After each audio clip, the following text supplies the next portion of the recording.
All right, we are live. What's up, everybody? Welcome to another session of the Masculine Mind Session podcast. We have a great session for you guys. We have a great panel for tonight. Hope you guys ready. Get your popcorn ready. Let's get it, y'all.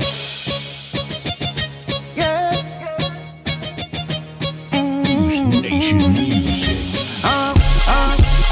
Some people like to judge me for this life I'm living. How it makes no sense to them. Just perfect for me. They will never get it. Picture me.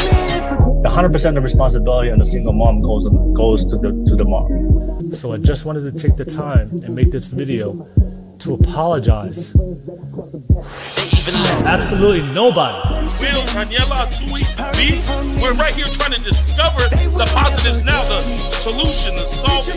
We're trying to get to that. I love all my people because we are unique. We have yet to discover what makes us unique. What's up, everybody?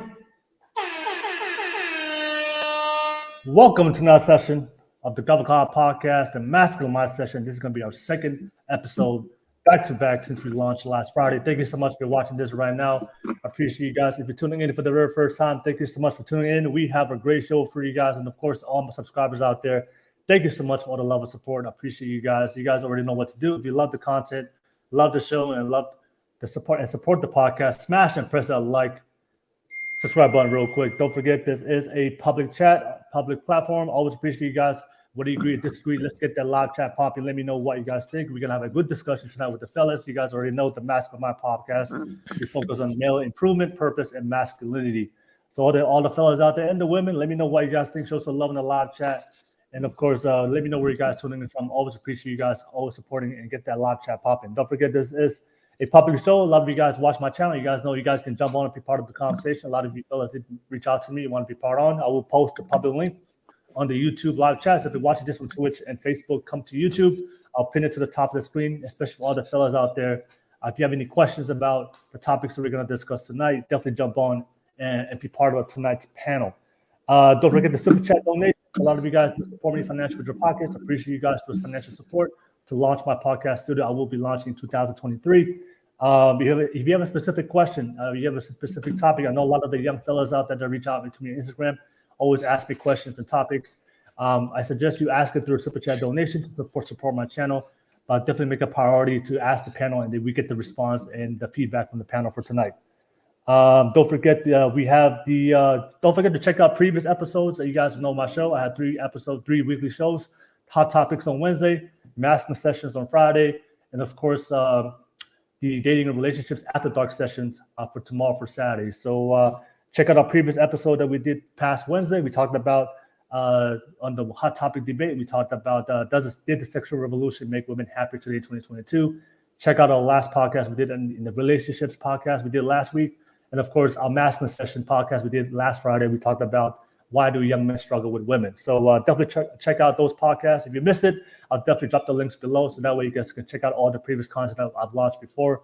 But thank you so much for all the love and support. I appreciate you guys. We have a great show for you guys. We have a great topic to discuss, especially for this podcast. But shout out first and foremost, I'll give a shout out to the men, the masculine men on this panel. All right. Thank you for your time, fellas, for taking the time to be part of tonight's show. I know we have a great show and great discussion that we're going to talk about tonight. And I see BL17 already in the live chat, already getting the live chat popping and started. What's going on, people? Glad to see the A-team, the A-team back at it again. Of course, shout out to you, man. Thank you so much. We have a good squad on the Golf God podcast. Thank you so much already, BL17. Appreciate you guys always being in the live chat. But fellas, before we get the show started, if you guys go ahead, for everybody that's watching this right now, go ahead and give yourself a quick introduction. For everybody out there, I'll start with you, Joe. Go ahead, Joe. Oh, you're on mute. Can you guys hear me? Yes, sir. All right. My name is Joe Promocio. I work in big tech, currently 6-figure man out of the gate. And I recently started my own design agency, and I'm here to play. So let's get it. All right. No worries, Joe. Thank you so much for being part of our podcast. Let's get it this. We'll definitely get it tonight. Let me pass it to the follow officer. As you guys know, the Balafessa. Go ahead, Balafessa. Give yourself a quick intro. Malolele, everyone. It's good to be back again to another podcast, into another new week. If you don't know me, you're about to find out. If you already know me, you know what you're going to get yourself into. So before wasting any more time, let's get into it. All right. Balafessa, ready to dive into that brave space tonight. All right, let's make it happen tonight, fellas. All right, and last but not least, the man, the myth, the legend himself. Siaosi, go ahead. Introduce yourself. Yeah, thanks, Will, for introducing me. I appreciate it. Looking forward for this conversation. I don't know what the hell we're going to talk about, but it's going to be awesome. All right. No worries, Siaosi. Thank you so much. Always a welcome to have you on here. And of course, BL17 said, hit the like button. Yeah, exactly. Tell him BL17. Challenge everybody in the live chat. Get that like and subscribe button up. Appreciate you guys. And of course, RIP Nation said on the live chat, what's up? Finally cut the start. Let's go. I'm rolling for this one. Ha ha ha. Oh yeah, we got a great show for you guys in Opa Tokos. Hey, thank you so much, RIP Nation, jumping on live, jumping on early so you can be part of the whole podcast. Thank you so much. And don't forget, I will post the public link on the live chat real soon. So if you guys want to jump on, definitely click on that link and be part of this discussion, especially when we do go ahead and challenge each other as men. But nevertheless, fellas, you guys already know the topic that we're going to discuss tonight. The topic that we're going to drop and discuss tonight is should young men prioritize happiness in their life? All right, so let me play this video real quick. I think I saw this clip. One of my favorite people that I look up to in this world. He's an entrepreneur. He had a good clip I want to talk about. I think Siaosi, you made a video about this exact quote. I just saw this today. You're definitely going to relate to it. So let me play the video real quick. It's about 17 seconds, and then we'll dive right into the topic itself. All right. Tough times produce strong men. Strong men produce good times. Good times produce weak men. Weak men produce tough times. All right. It was really quick. It was a really quick clip. But yeah, fellas, obviously we're going to talk about this topic that we're going to discuss tonight. I know I've had multiple conversations, not only with Siaosi, but especially with Balafessa and Joe in the past. But we've talked about male improvement. That's one of the focus on this session, the masculine mind session, is to help men improve, and of course, their journey with masculinity and finding their purpose in life. And the topic of one of the things that we always talk about all the time, especially meeting Balafessa, there's a lot of men today, especially today's generation, 2022.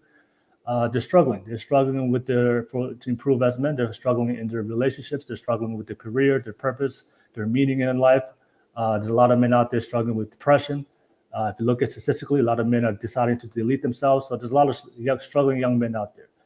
And in my personal experience, for me as a man, I've dealt a lot of challenges in my life. But why that quote hits me at home, because the things that help me as a man improve, the things that help me in my journey as a man to discover myself, like Siaosi always says, discover yourself as a man, is whenever I've always gone through hard times in my life that's shaped me to become the type of man I am today. But I do see today, one of the things I do see with this social media generation is this big narrative and push for men to pursue happiness, prioritize happiness, do what makes you happy.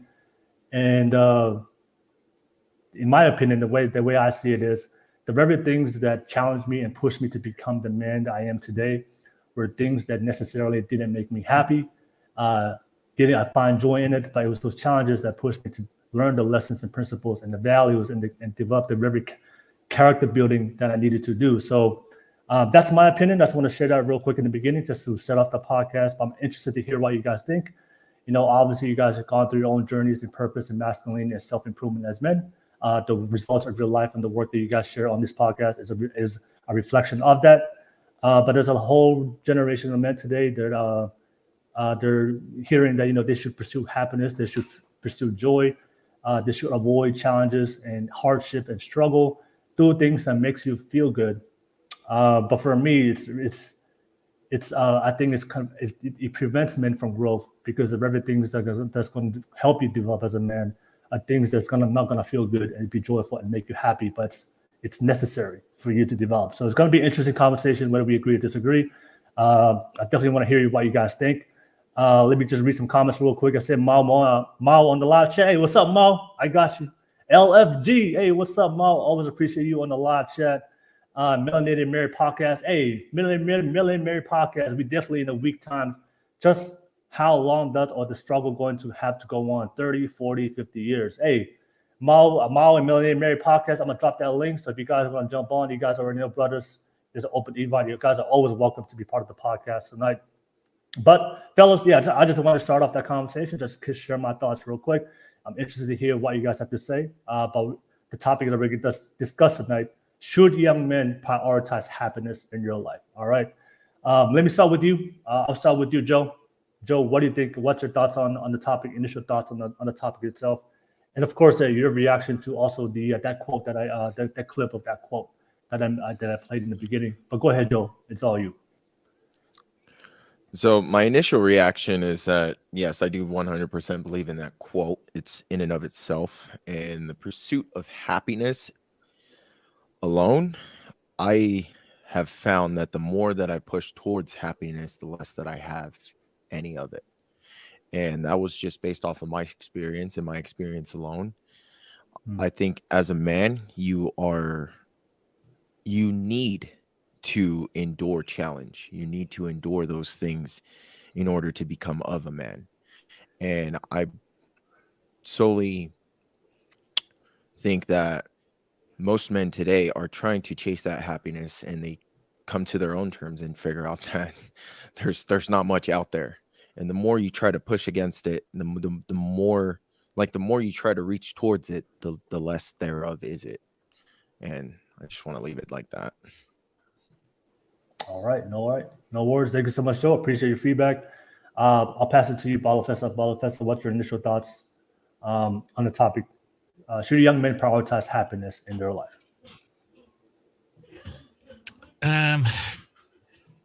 This is one of the topics that I love to discuss, because it's one that comes up a lot, and it not just in young men, but also in slightly older gentlemen nowadays, especially in construction. I personally don't have any metric for happiness. I don't live my life based on a pursuit for happiness. Throughout my own experience and the experience of others, happiness have become a byproduct of the things that we do. So taking up responsibilities more than we can currently handle, taking up challenges and looking forward to hardship, that has in itself brought about happiness as a byproduct. And it's a lot more genuine when you do receive that bit of joy or bit of happiness. I believe I'm a bit of a psychopath, because I'm at a stage of my own journey in life where happiness brings to me a level of concern. If I start to feel happy, there's a little alarm bell in the back of my head that starts ringing. You're getting too comfortable. You are in a position where you're going to remain stagnant if you enjoy this feeling way too much or this event way too much. So I enjoy the happiness that comes to my life, whether that be through the efforts of my family or my children. But I also at the same time know that this bit of joy, this bit of happiness is going to get me into a lot of trouble if I don't move, if I don't act, if I don't make choices that are going to push me into places that is going to be really uncomfortable. Look, the thing for happiness for me is that I've said this prior, and I think a lot of people might hear it and take it as a joke. I really do believe this. Fuck happiness. Fuck it. I rather would do things that bring meaning to my life through the responsibility that I take up and bear than to set happiness as the goal to be achieved.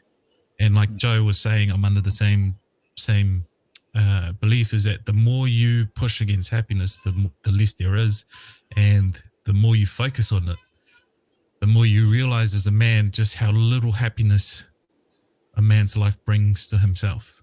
So rather than focusing on something that is so little, I focus on other things to bring that about.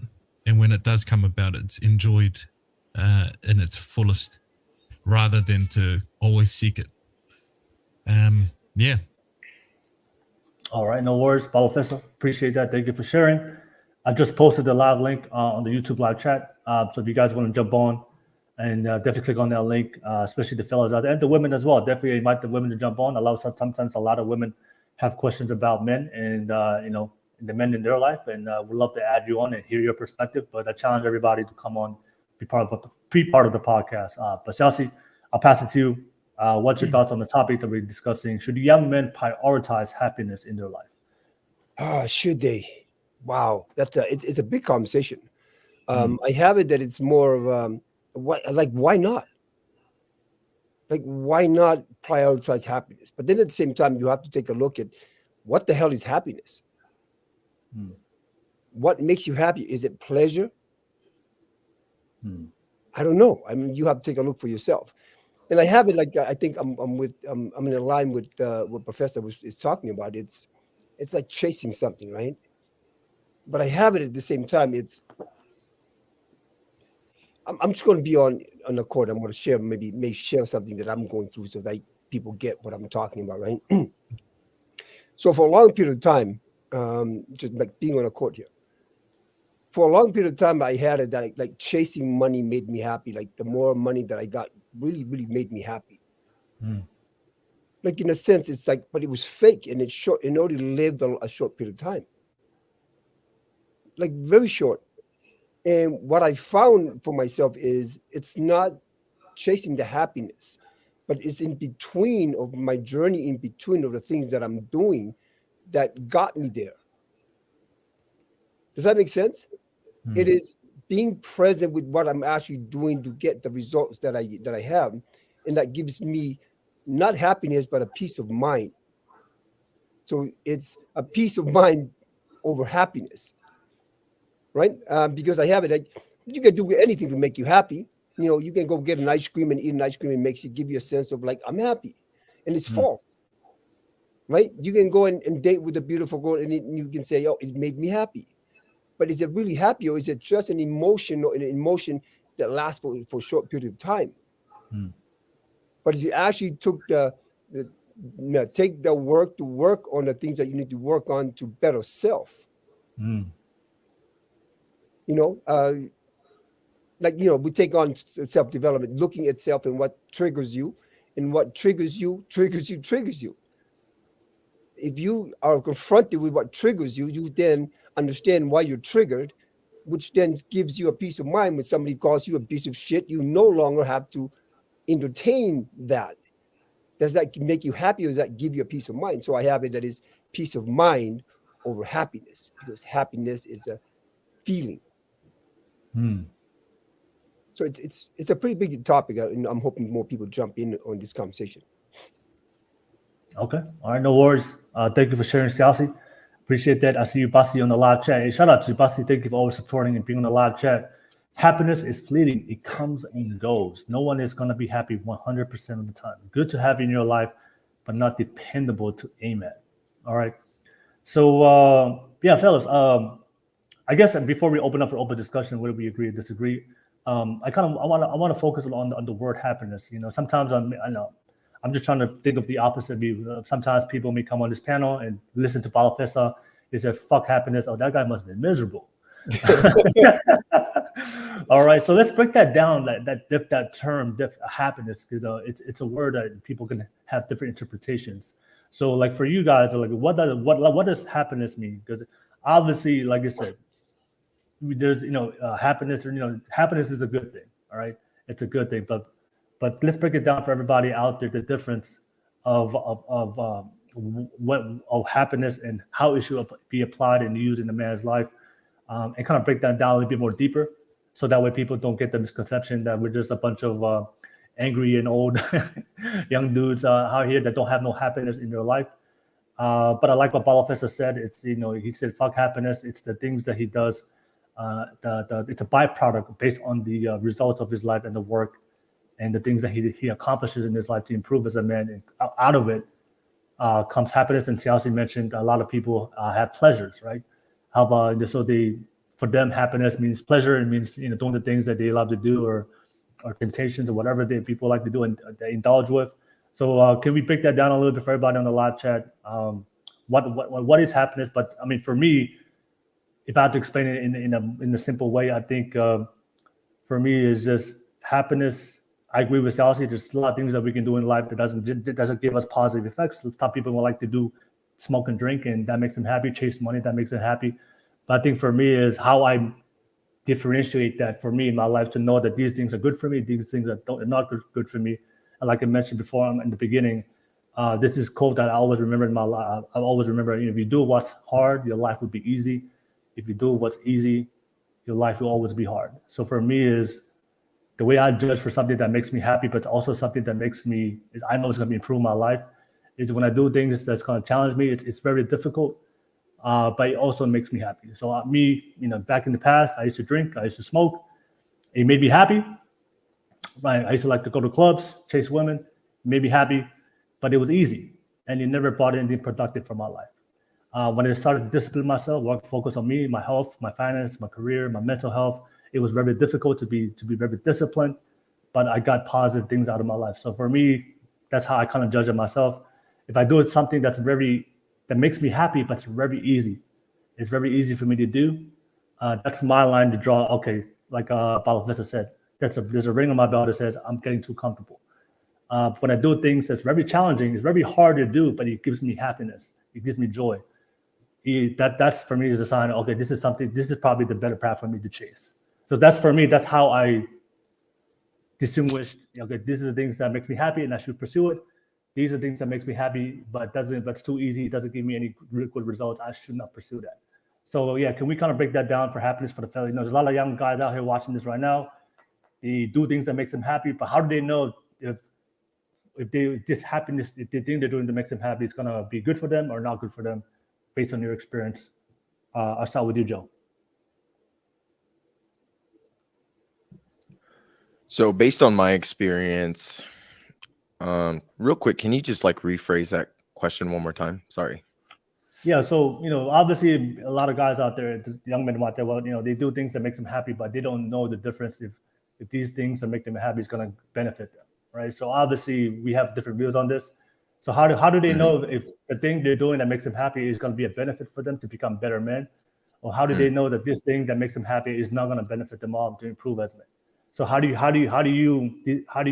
interpret that for yourself to know, okay, this may be happy for me, but I know this is not a good thing for me to do? Okay. The approach that I take out of this is more along the lines of, if you are chasing the experience that does not fit the financial lifestyle that you can support, it's not happiness, it's joy. Okay. And I believe that's kind of the only way that I can put it, really.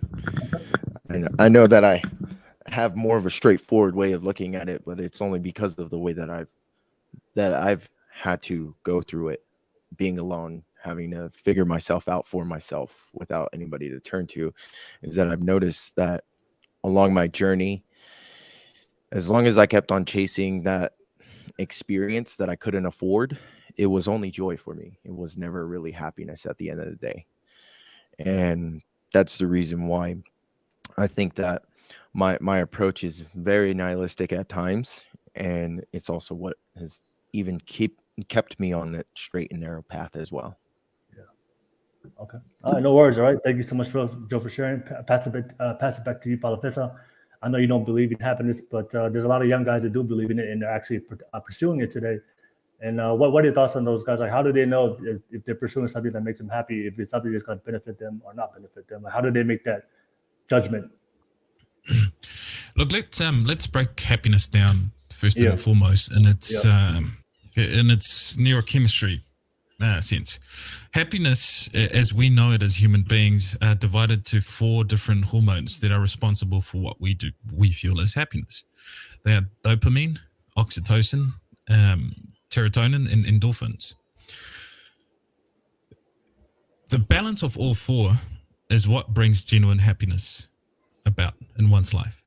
However, technology has disrupted 2 of those hormones, which is serotonin and endorphins. Serotonin and endorphins are hormones that are only activated when you do things that are meaningful to you. Serotonin does a lot of work around the pride that we feel, the ego that we have, the status that we have, the pride that we have. And endorphins is a natural painkiller. This is often referred to by marathon runners when they hit the wall, and then when they break past it, all the pain goes away. and they're absolutely killing it, and their body and mind are in sync, and it carries them through whatever it is that they need to go through.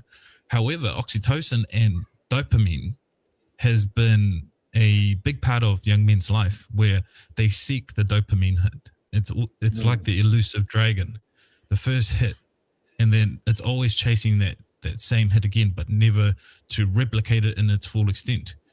If you want to know whether you're genuinely happy or not, what are the things that you're doing, and does it have any meaning? Does it bring about any meaning to your life? If it doesn't, and yet you're happy, you're in for a rude awakening. Why? Because meaning has to, whatever you do, there has to be a meaning to it for your life. It has to go somewhere. If it's something that you cannot fully grasp, what meaning does it have to your life? That little amount of happiness that comes with it is just a dopamine hit. It's an oxytocin hit. This is why young men fail miserably, not only in their professional career, but also in relationship, because they seek small amounts of hits. Oh, I need to feel happy. And I need to feel happy. And they go through their relationships or through their career, judging based on an emotion that anytime they don't receive that emotion or that hit, then the life is terrible. Oh, I'm upset. I'm unhappy. Whereas, and I know Siaosi, this is going to be very interesting, and I enjoy talking to Siaosi with his life experience, is that he would probably bring another clarity to this as I'm going through it myself. But the truest form of happiness for me has always been through the sweat of my brow. And when that comes to me and the time that I truly enjoy it, I'm often surprised. Oh shit, life feels good. I think I am happy. And then it slowly fades away. And if I don't focus on that feeling, when it fades away, I'm already back doing something. Whether that be through my career or whether that be through the relationship that I have with my wife, my children. Always focusing on the work and thinking of happiness as a byproduct has always given me deeper, stronger amounts of dopamine, serotonin, endorphins. So instead of rambling on anymore, I think we need to understand what it is that makes us happy with our body. And Siaosi is one that has pursued a career in health and fitness. You have to understand the neurochemistry first and how each hormones are responsible for the way that you feel. From then on, build the foundation, and build foundation based on meaning and work. The sweat of your own brow will bring about happiness as a byproduct. All right, no worries. Thank you so much for sharing that, Palafessa. I see Melanated Mary podcast said the young men cannot afford to be happy. Work on your path, work on yourself, and work on your goals to push past your bad times to develop into the men you need to become. All right, no worries. Shout out to you, Melanated Mary podcast. Always appreciate you on the live chat. But pass it back to you, Siaosi. Yeah, go ahead, Siaosi. What a goddamn conversation. We'll try to define happiness. Like, we don't have to define it, but it is an emotional state. And if we can distinction the emotion is just an emotion, we can put the emotion away in our pocket and deal with it later, right? But it's a feeling of joy. So like Professor said earlier, it's satisfaction. You're content with what you have and a sense of fulfillment. Right? And there's absolutely nothing wrong with it. I think it's part of the process of life that you feel a certain way to experience life in a different way. But we're trying to kind of eliminate happiness from life. I have it is the best thing that you can do because it's a celebration of life. And yet at the same time, we have to understand that it comes and goes. Emotions come and goes. I like to say, like, emotion is like farting. It comes and goes like the wind. It just does. It is what it is, right? But once we get lost, like my professor was talking about it, once we get lost in the emotional state, we are then screwed because we then get stuck in the emotional state until we can figure out to get out of it. So yeah, talking about working out and all of that, we're talking about all the hormones that gets to shift. Are you kidding me? I heard earlier somebody was talking about when somebody's depressed, take them to the gym. Let that man do the work inside the gym for a couple days, and you'll see a different man walking out in a couple days. It's all the chemicals that's changing and transforming up in here that makes the difference. And it's humongous difference. Like, why not be happy?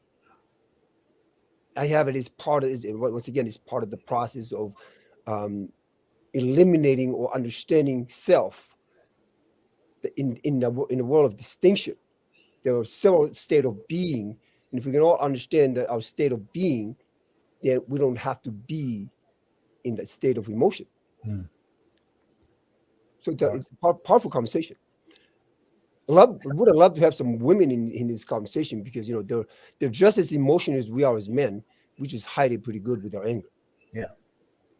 And it's also a quick question to you before I pass it to Mal. Mal, thanks for jumping on as a public guest. Always a welcome and pleasure to have you on here. You said that if there's a man out there that's depressed, take him to the gym, right? Yeah. What if he says, I have friends like this, I don't like to work out. It doesn't make me happy. Yeah, nothing makes you happy. What's the response to that? Yeah, nothing will ever make you happy until you're willing to surrender yourself fully. It's like if you want to learn how to skateboard, like, you can't skateboard until you're willing to try it out. You can't knock it until you try it. And at the same time, you just have to understand that some men will get it when they get it. It could be a year from now, 2 years from now, or 2 days from now, and be okay where they're at. You can't change anybody. You can't have somebody do the things that they're unwilling to. The individual has to be willing to give themselves the opportunity, the chance to get themselves out of the way. Okay. All right. No worries, Siaosi. Yeah. Thanks for sharing that. No, and no, that was something I wanted to ask, because Balafesta said something that's very profound to me. He said that for him, a lot of people do things that's it's a dopamine hit, but it doesn't take you anywhere. And for me, just listen to that. I don't know. My interpretation of that is, if you're doing something that makes you happy, but it doesn't take you anywhere, and anywhere means meaning, purpose, or progress. That's just the way I see it. But if it doesn't improve your life, even though it makes you happy, you get a dopamine hit, then it's probably something that you shouldn't do. A lot of people may say, hey, I don't like to work out, but does it take your physical health anywhere to improve? So if working now is going to take you somewhere better in the future, to be more healthy, to spend more time with your family, to have longevity, even though you're not happy doing it, but because it's going to take you somewhere, that should be a reason why you should probably do it. Right. Yeah. 100%. You take a look at what you have to do to accomplish or to show up for yourself. It's part of the process, right? Like, nobody wants to go to the gym. Yeah. Like, who the hell wants to go to the gym and work on themselves? But that's it. Going to the gym is a discipline. Picking up the weight is a discipline. Pushing the weight is a discipline. Getting into your car to driving is a discipline. There's no difference in going to the gym than any other thing that you do in life. But if you cannot discipline yourself to something that gives you a little bit of joy, a little bit of happiness, a little bit of progress of moving forward in your life, there's no discipline elsewhere. I like to say that the way that you do one thing is the way that you do all of your life. And I use the gym as one example. If you're disciplined about what you do for your going to the gym and your health, and you turn that around to every part of your life, and you're disciplined just the way you discipline at the gym, and you apply that in every part of your life, you become a pretty damn good man or damn good woman. Because up here is working. The intellectual part is working. The physical part is moving. Like, what happens when you're moving up here and you're moving in your physical being? It's beautiful. You just got to take a look. Yeah, and also for one thing, Professor said also meaning, like, do something that makes you meaning, gives you meaning, gives you purpose. Like, I work out every 6 days a week, and there's a lot of times I don't want to work out, but there's a meaning behind it. For me, what the things that motivates me is important to me is I want to be able to be physically, be able to have longevity. I want to spend, have the energy to spend. I do have kids. I can spend time with them. I can be able to take care of them. I've seen so many people in my family have diabetic and die early in their life, so that motivates me. Like, even though I don't want to work out, even though I fuck the gym right now, I don't want to be here, But I want to have longevity. I want to spend time with my family. I don't want to be another statistic for my family and be diabetic, have issues. And that gives me meaning and purpose. Like, fuck this. I'm just gonna grind through this. I'm gonna do what I have to do, and I push through. I think for me, that meaning and the purpose, what Balafessa shared, that's very powerful. I just want to share that. Balafessa, you want to elaborate on that a little bit? I'm gonna bring in another topic that's often mentioned. And a lot of this has been a reoccurring question that comes from young men and older men alike. What is one's purpose, and how can I find it? And I can't define to you what your purpose is, but I think if we look at men all throughout time, there has been one singular purpose that has rung true all throughout the ages, and that is to leave the world a better place than you found it. That alone can be interpreted in many ways in your own life. But if you direct yourself in a nature where you are doing your best to leave the world a better place than you found it, that can bring about a purpose that is authentic to you and how you live your life. Look, I'm not saying this is end all be all, but to even use that as a purpose for your life can develop many ways of you receiving happiness in a way. Dopamine is very cheap. It's a very cheap hormone. It can be incentivized in many ways, and it doesn't take much to get dopamine regulating within your body. This is the thing with happiness, is that you talk to any athlete of any sort or anyone who's pursuing fitness by any length of whatever that means to them, they will tell you that delaying their gratification, going to the gym day in, day out, even though they don't see a result in the micro timeline, but when they finally get to, say, 6 months, 12 months, and they see the small changes, the amount of happiness that brings about in that experience is a lot more robust. Why? Because it has a meaning. You're going in, day out, sacrificing that little micro happiness, which is, will I rather go to the gym, or would I rather go to the family cookout? Would I rather go to the gym, or would I rather go to the party that has been invited me? So these are the things that, the more you delay happiness, the more robust it is as an emotion. But it's not only that. If you live your life basing your pursuit on an emotions, you will always be an emotional man. Anything that comes through your life, it will always waver you to an emotional response. However, if you take away happiness in the sense that we're discussing it right now and pursue meaning, emotions comes and goes. You enjoy them for what they are, whether that be happiness, joy, being upset, being sad, even being depressed. And I think Will and many others what my standpoint on depression is. Depression to me is just an alarm clock of the body, right? So when I shift my own mindset and how I look at happiness, I also shift the way that I look at depression. I no longer see it as a negative. I see it as the man inside me saying, dude, you are not aligning yourself with the purpose that you've set out for you. And I'm going to pick on your weakness. If you do not get back on the path, I will destroy you, and I will destroy every element of you. This is how I see depression, and this is how I see happiness also, is that when I'm happy, the happiness in me comes out. Dude, I know this feels great. This is an amazing experience to have. But if you remain in here too long, you'll be stagnant. And when you remain in this feeling for too long, the stagnancy becomes then the depression again. That other side of me will come and warn me. So I don't know whether that answered your question, Will, but that's in a nutshell how I define emotions and what they bring about. Thank you so much, Malo Bita Balafessa. Thank you. Read some comments real quick. Bald Eagle, first time in the live chat. Shout out to you, Bald Eagle. And I said I was depressed multiple times. Gym really helps. Sunlight and finding purpose. Without purpose, it's really difficult to be happy as an adult. Hey, Bald Eagle, thank you so much for being on the live chat for the first time. I appreciate you. Don't forget to like and subscribe. I see Kyle Vin from the CV from Twitch. Prioritizing happiness for men as a question is concerning as a topic.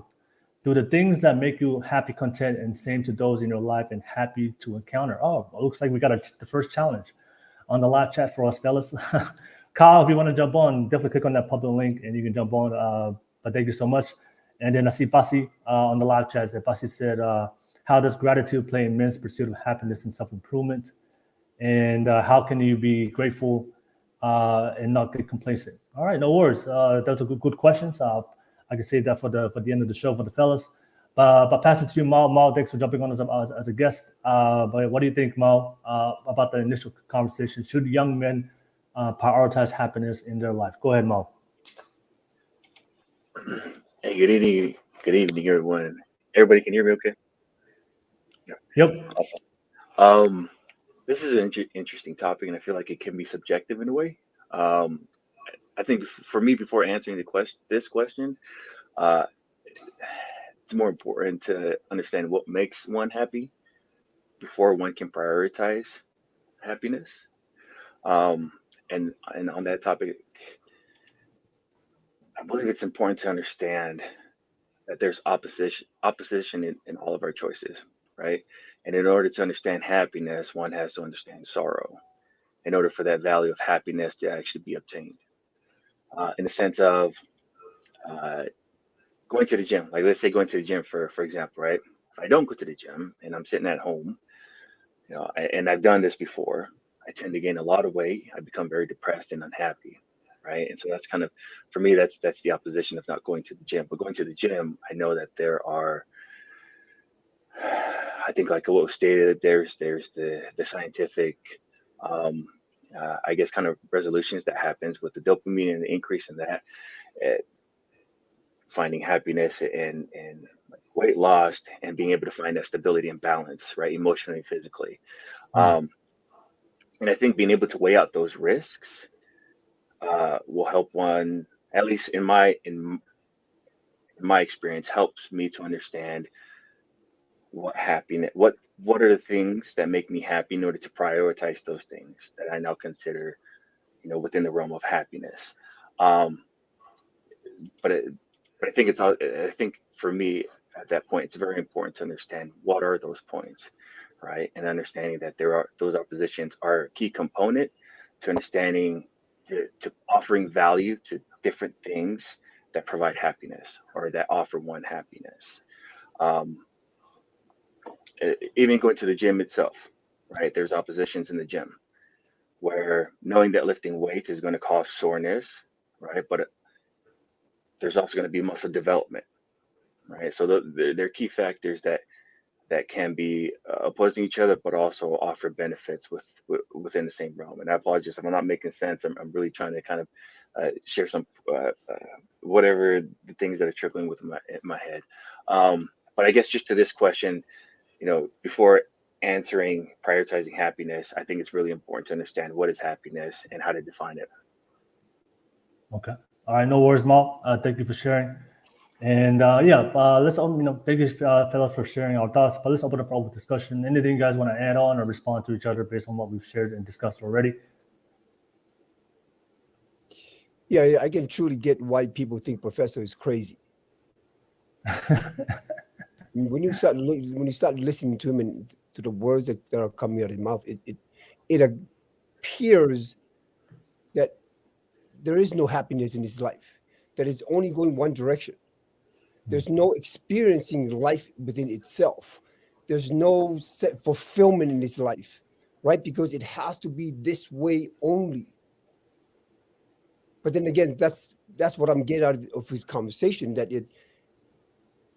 when you remove one part of the human experience, you then become a robot in life. So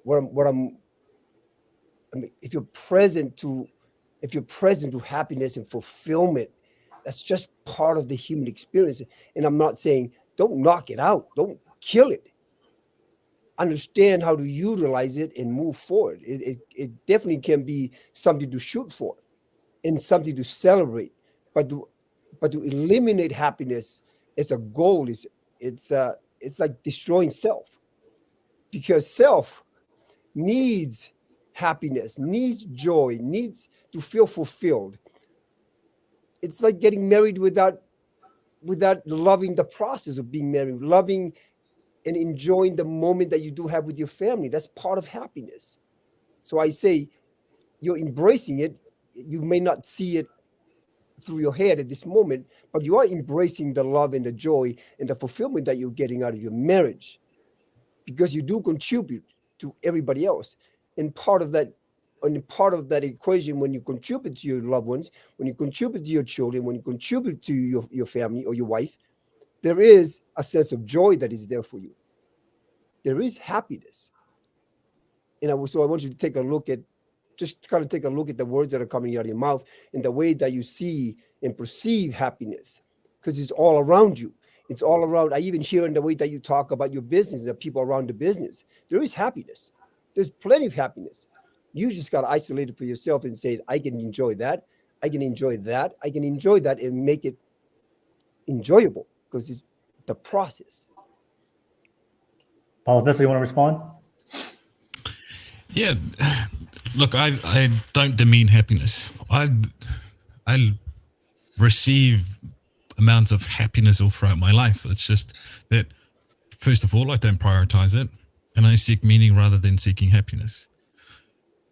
Examples of when I truly feel happy, or when it does come to me, is that when my son speaks to my wife when I'm not at the home. I love what Dad does, and I understand why he does it. I want to be like Dad. When I hear those things, that brings joy to me. Why? Because it's a byproduct of the things that I do. Or when I hear my daughter saying to me is that, Dad, look, I'm trying to be brave. When she's going through an emotional bout, that brings joy and happiness to me. Or I sit in a table where 99.99% of those who are on that table are not of my same culture, and we are negotiating multi-million-dollar projects, multi-million-dollar deals, contracts, and I walk out of that absolutely demanding the table and the room and authority. And I sit there and go, how the fuck is it that a little brown boy from the islands have managed to sit through a meeting like that and command the respect that he did? So those things bring me joy as a byproduct, but I also realized in that moment, look, if I stay here, then I'm not going to learn. I'm not going to learn anything more. And I would rather seek a endless loop of learning and to always appreciate what comes my way. I'm not saying I don't value happiness. I absolutely value it. It's part of a metric, but it's not the metric that I have for life. It's a part of the metric that I have for the people around me. If my family is not happy, then I'm not doing something that's right. If my wife is not happy, then I'm not fulfilling a responsibility that I have to her.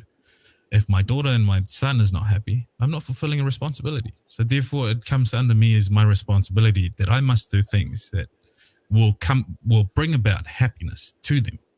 So it does seem, and when I communicate, it does seem like that I process a lot of things robotically, but this is the result of me not prioritizing emotion. And you can achieve the same level of, I don't know how you want to call it, but the same level of understanding and also be humane about it. So we discussed this last week, is that a part of my process in my professional career is people in process. I prioritize absolutely those two. But because I don't prioritize emotions, I'm able to fully engulf what it is that a lot of people bring to a team dynamic, how they are, who they are emotionally. And I'm well prepared in order to manage them accordingly. If I'm always emotional, and I have found this in my own personal journey, is that if I prioritize emotions, I will forever be emotional. And I am no good to anyone if I am emotional more than I am rational. So it's not that I am a robot and I hate happiness and think of it as this little demon that comes to get me every time I have it. It's just that I look at and prioritize it in a very different manner. And I've seen it brought about some very fulfilling moments in my life, and also to life of people that I've helped and work with through construction. So now I get what you mean, Siaosi, and I can understand from the way that I communicate that it comes across as that Paulo Vista is just a robot. Hell, he's a psychopath. Psychopath. Someone take his battery out. You know, what I heard earlier is that you're constantly seeking meaning. Like you're just a regular human being that's unwilling to just be in the moment of life and enjoy the simple happiness, simple part of the process. Yet you're constantly seeking for something that is not there. I have it that we're all are stuck in that realm. We are the make meaning machine. And in making meaning, giving significance to everything else is where we get lost. It is the moment that you're sitting there. What is this? What am I making meaning? What's the story that am I creating behind certain things? Like, you're no longer present. And then you said, and then you also mentioned, if your wife is not happy, that you feel like you're not doing your part. If your kids are not happy, that means you're not doing your part. Can you imagine that? I can only imagine what you're going through when your kids are not happy. You got to ask yourself, what am I not doing right? Right? Your kids is not happy because they're not happy. Your wife is not happy because she's not happy. It's not until your wife fulfills on what, fulfills her happiness, that allows her to be happy. It has nothing to do with you. It has absolutely nothing. Their happiness has nothing to do with you. So I just want to throw that in there, because I just in my listening of that your happiness and your fulfillment is based on somebody else's feelings or the way that they are. And I have it that may be the wrong way of going and looking at things in life. Somebody else has to be happy so I can be happy. I'm happy regardless if anybody around me is happy. I may not be okay with it, but I have to be fully okay with who I am so that I can move on. I can't be stuck on people being unhappy for me. All right, no worries. This might go slightly off topic, but the reason why I mentioned my children and my wife is because I am the leader of my family. And a part of my responsibilities is how they are and how they feel around me. I'm not saying as in a generalization, if my wife is unhappy, it's completely my fault. No, but I have made a conscious decision to be with my wife. And I make that very clear to her. You've also made a choice. You made a decision. And when, say, if my children are unhappy, there is something that I haven't done. And it's not so much that I have done to myself. It's probably that I haven't directed them in a way that they should be able to find fulfillment in whatever they do. I need to figure that out. Or is it when my wife is unhappy, I need to communicate with her. So these are responsibilities that aren't often what we see as, I'm an absolute shit. No, there are some things that I can control. And within the realm of my own home, those emotions can be controlled to a certain degree. But if it continues on being a realm of chaos and whatnot, then either I pursue it to its absolute or I leave it. But my first port of call is always that I'm the leader of this family. Therefore, the emotional bout that my family undergoes is part of my responsibility. So I don't live in that sense of, I'm only going to be happy because my wife is happy. No, it's just, I look at it differently. It is my responsibility to figure out why it is that my family is unhappy, either put a solution in front of it and solve it, or figure out another way. So it's quite interesting that you're interpreting this, Siaosi, as if I don't live in the moment. It's interesting, and it makes me want to look at how I communicate, because it's very different for me. Is that I find my life very fulfilled, and I find that I enjoy moments a lot better when I don't prioritize emotions. It's really crazy the way that I hear, because that there is what you say in the background conversation that's also happening. Just because you're saying one thing, that doesn't mean it's all that, because we're human beings and we just like to throw things out. There's a background conversation that's there that you may not be willing to fully say. Because once again, I go back to when we come over here, we're only sharing a little bit of what we're going through in life. We only like to talk about the good things in life. And we don't really show example of what we're going through. So there is a connection between you and me in your life that is happening in real life than just a gibberish. I'm going to just give an example. When my son gave me, called me a piece of shit. When he stood there and called me a piece of shit, I really had to take a look at myself. And all I want to do was take a 4x2 or 2x4 and hit him with his knees, make him bend down and bow to me. And then call him a little bitch. Right? That's real for me. And then I had to go sit there and figure out what the hell is going on in my mind. Where is it? Where am I at? Like, what do I need to do from here? So I sit back and really allow the situation to continue and allow my son to be heard and not go back to the way that I was brought up. I'm confronted at the time. Like, I'm trying to find my own happiness. My son is trying to find his happiness through his communication. And the way that I show up is, okay, I'm gonna chill out. Let me calm down, sit down, and relax, and allow my son to have him be heard. And there's a conversation that happens in between that allows my son to have a voice. And then I get to transform my old ways of being to becoming newly in my listening to my son. And my son has a listening of me that is bigger than life. I just have it in my listening of you that you're constantly trying to fix people, fix things, and there's no room for anybody to define themselves or refine themselves or discover themselves. And it's all in your language. What you say gets to happen. If somebody is not happy, I'm going to fix it. If this is not happening, I'm going to take care of it. And there's no room to grow in that language.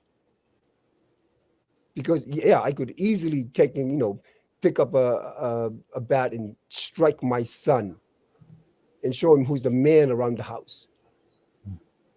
But instead of that, I went to work on myself to allow my son at the moment to have his say in life so that he can be different for the next generation than the way I was and the way I was brought up. That's just a little example of what we could do as men, and especially in terms of the way that we share, because there's no connection. So I'll leave it right there. All right, no worries. Let me read some comments real quick, and I'll pass it to Joe and Marv. Anything you guys want to add on to the conversation? I see Rose in the live chat. Rose said in the live chat, real talk, Siaosi. All right, no worries, Rose. Always thank you on the live chat. And I see Basi said, Siaosi coming for y'all tonight. Love the challenging. All right, no worries. Thank you so much. I think that what he just said, like real talk, I mean, that's what's missing in this conversation. Like sharing what the hell that's going on in your life, truly in your life, about happiness. Yeah. And how do we deal with happiness on the court, that is, in life? What the hell are you doing in life that makes you happy? And how do you deal with it? How do you really deal? Like giving an example of what the hell you're going through instead of just gibberish. All right, no worries. And we can definitely dive into that. And I see MZ Carol in the live chat said, after seeing my younger brother and cousin not being happy twice, I truly feel like men should prioritize happiness and self-worth because men deserve to be happy. All right, no worries. Thank you, MC Carol. Let me pass it to you, Joe, real quick. Anything you want to add on to the conversation that we just had? Go ahead. Or you disagree? Go ahead, Joe. I can honestly say that I neither disagree nor agree in a sense. Out of my own experience and what I've challenged myself to do through life is to invent the meaning, kind of like the way that Paulo Fessa has brought up. But I brought this up before that, my work is my life and my life is my work. And I've also told everybody on the panel today, or everybody on the panel at least beforehand, that I do not measure the success and happiness that I offer based off of what I can give. I measure it based off of the success that I can prove to others by giving them success. And that thereof will create happiness for me. And one thing that Paulo Fessa brought up was, or I should say Siaosi and Paulo Fessa were talking about, is how on Siaosi's side, he sees Paulo Fessa as kind of like this robot. And I can understand that because I've been told that before.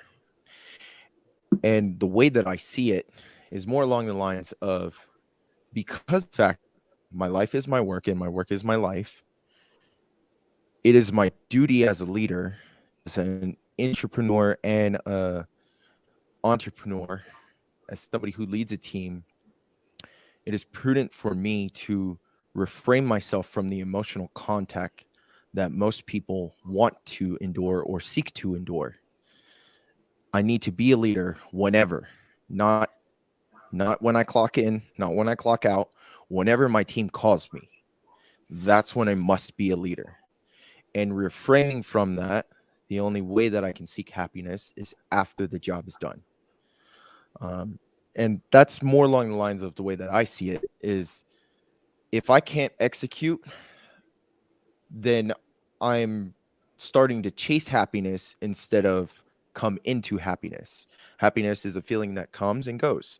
We've already gone over this, but at the same time, if you can't find an avenue for yourself to achieve happiness along the way, I do think that it does end up destroying you as well. If you can't figure that fine-tune line out, there's a lot of deep energy that comes out of it. And Mal brought it up where in order to feel happiness, you need to understand sorrow. And for me, I'm at a point in life where I've been through many sorrows over the times, and especially at a very young age. And in my own experience, that's the reason why I say, if you chase happiness, you will never find it. Because with everything that I've been through and the steps that I needed to take to become the man that I am today, happiness was out of the question. I could not seek happiness because I needed to execute on becoming the man that I am today. And then it created happiness for me. It created more happiness than I could adore. It made me more emotional than I ever thought possible. And I had to regress from that so that way I could get a better understanding of, okay, I don't want this to turn into a drug for me. I don't want it to become a distraction for me. I will enjoy it here and I will wave goodbye when it leaves. And I think in my own experience that ultimately, if you can't find that fine tune within yourself, you're gonna just endure sorrow for the rest of your life. And that's where I want to leave it at. All right, no worries. Thank you so much, Joe, for sharing that. I'll pass it to you. Pass it to you, Mal. Mal, anything you want to add on to the conversation? What do you agree, disagree? Go ahead, Mal. Man, a lot to unpack here. A lot that was shared. So I hope I can make sense of whatever comes out of my mouth. I guess to Siaosi and to Palofesa, I definitely see both of your points. And there's some validity to both your perspectives. Right. I guess as we're talking about happiness, or just the word happy, I did a quick look up to get an understanding of what exactly we're talking about. And the definition that's showing is a feeling or showing pleasure or contentment. And so as I'm thinking about that, it sounds like there's it's almost stagnant to a point, right? Where it can be a point in time when you've achieved or accomplished something, right? But it's not the completion of the journey. There are still more accomplishments that one can achieve through life. And I guess kind of saying that, I see Paulo Festiv's point in when he talks about meaning, right? And that fulfillment. And I feel like these words are more ways of describing where we are at in life versus a destination point. And I think for me, it's really important to be cognizant of what I'm describing my current state to be, whether I'm currently happy and I'm content, which I don't want to be, because I know that there are certain things I want to accomplish. And now I'm at a point where I'm looking for fulfillment, whether it's in my career or in developing my children to who they can be, But I think these are just adjectives to describe different points of where we are in life, versus it being where we are and where we will forever be. And so I see where these different points of views are being shared. And again, right, one of the first statements I said when I jumped on is that this question is very subjective in how we approach it. All right, no worries, Mal. Thank you for sharing. Thank you for sharing your point of view. And I'll let Mr. Siaosi, anything you want to add on real quick, and we kind of we'll move on to the next discussion. Mr. Siaosi, go ahead. Yeah, I'm just gonna pick on Joe for a little bit, only because Joe is the good-looking kid in here. Yeah, well, he mentioned something. I'm trying to recall his conversation. That he has to, as soon as he walks in the door to become a leader, he then has to turn it on or become a leader when he walks through the door. As if leadership turns on and off in life. Now imagine being a leader every part of your life. Like we have had this conversation last week of being authentic with self, that you show up as one individual instead of being the characters of life. What I want you to take a look at is, what other character are you being on the other side when you're not at work? Because if you're not being the leader outside of your work, then who are you being? What character are you playing when you're outside of work? Do you only show up as leader when you go to work for your money?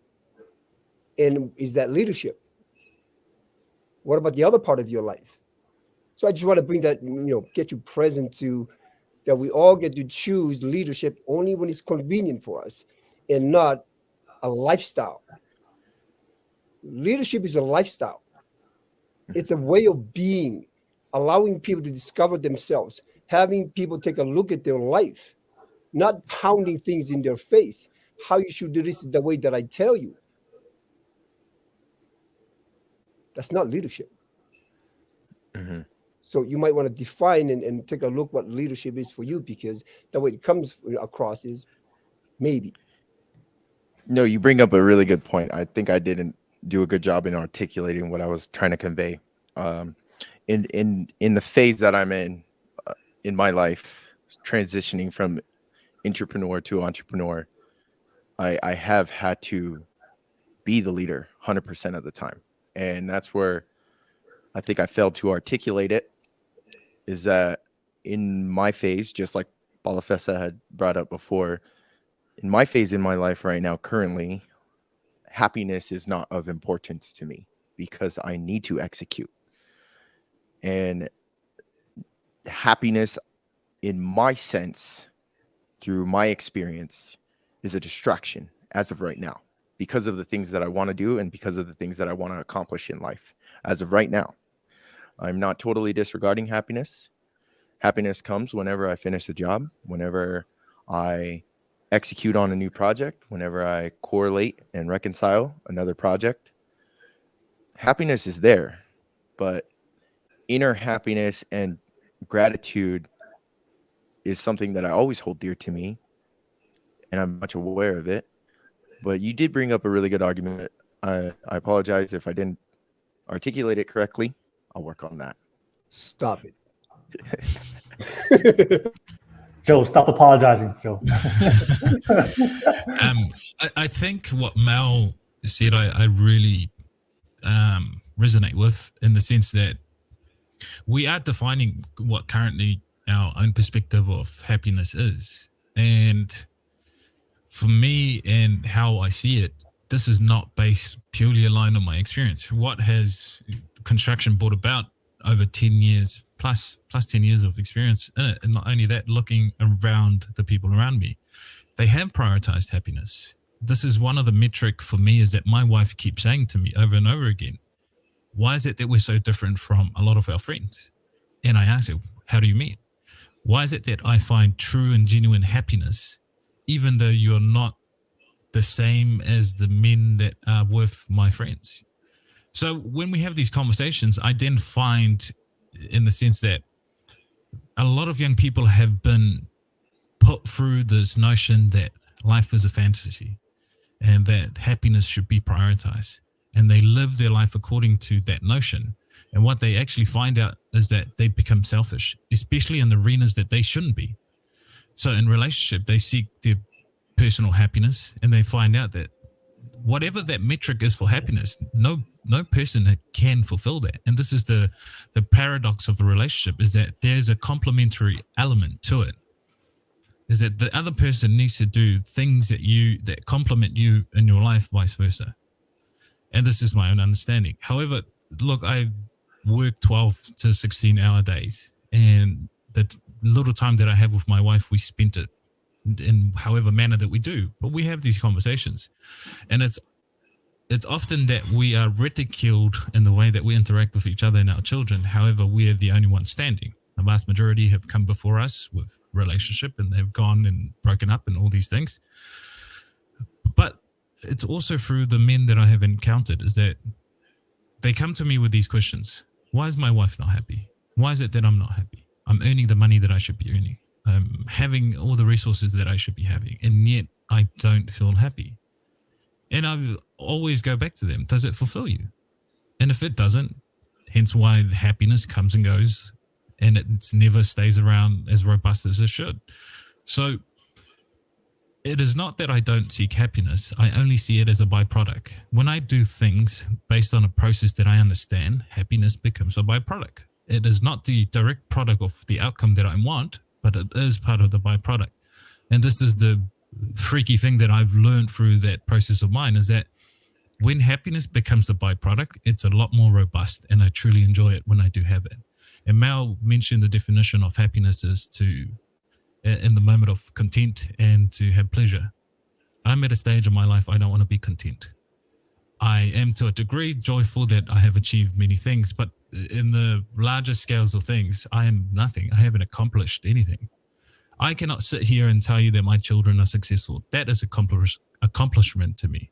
I cannot sit here and tell you that my wife is truly happy within the realm that I control. I will feel happiness and true joy probably when I'm dead.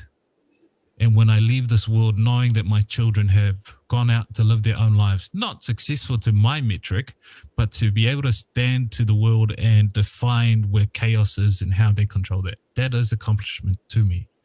And that is my legacy that I want to leave with them, is that they're able to stand on their own 2 feet and face the world and its chaos on their own. So right now I've got a lot of work to do. And a part of that has monetary value. My career is part of that tool to navigate me through that pathway that I've chosen. And I think when I hear a lot of young men, it's also something that they want to leave behind. They want to leave something that makes the world a little bit better. One of those things is that you will learn that through the process. And if you pursue happiness and contentment, you will find your own meaning. But oftentimes that meaning is not enough. And I hear it in the voices of men that break down in front of me. I thought happiness was it. I said, yeah, you do, because it's a dopamine hit. So I'll leave it at that, but I resonate with what you said, Mal, and I think that's what we have failed to define in this conversation, is that where we are in life and how we see happiness and what does it bring to our lives. Me as a young 28, man in a world where it's only Palangi that gets to handle the $1 million contract, I'm not happy. Not happy at all. Why? Because I haven't accomplished anything. My children haven't learned to be on their own. They're still too young for that. So I've got a lot of work. I've got a lot of work in front of me. All right. No worries. Thank you, Paulo Fessa, for sharing. Said Rose on the live chat shared that on. She said leadership is a lifestyle. Siaosi. Yes. All right. Thank you, Rose. Appreciate you on the live chat. And thank you so much, everybody in the live chat. I appreciate you guys watching right now. I see. Don't forget to like and subscribe. Don't forget that it's a public show, so you want to jump on, be part of the conversation, and let's get those likes up, y'all. Let's get those likes up, man. And I see 10 people watching this right now. Let's get 10 likes on here. And if you guys don't press the like button, I'm gonna get Siaosi to get that 2x4, and and come at you guys real quick. But get those likes up. You guys are watching already. Support the channel. Support the conversation we're having, and yeah, press that like, subscribe button real quick. But yeah, let's fellas. I want to move on to a topic because we're talking about young men here, right? So obviously we there's some things that we agree, some things we disagree. There's sometimes in the middle.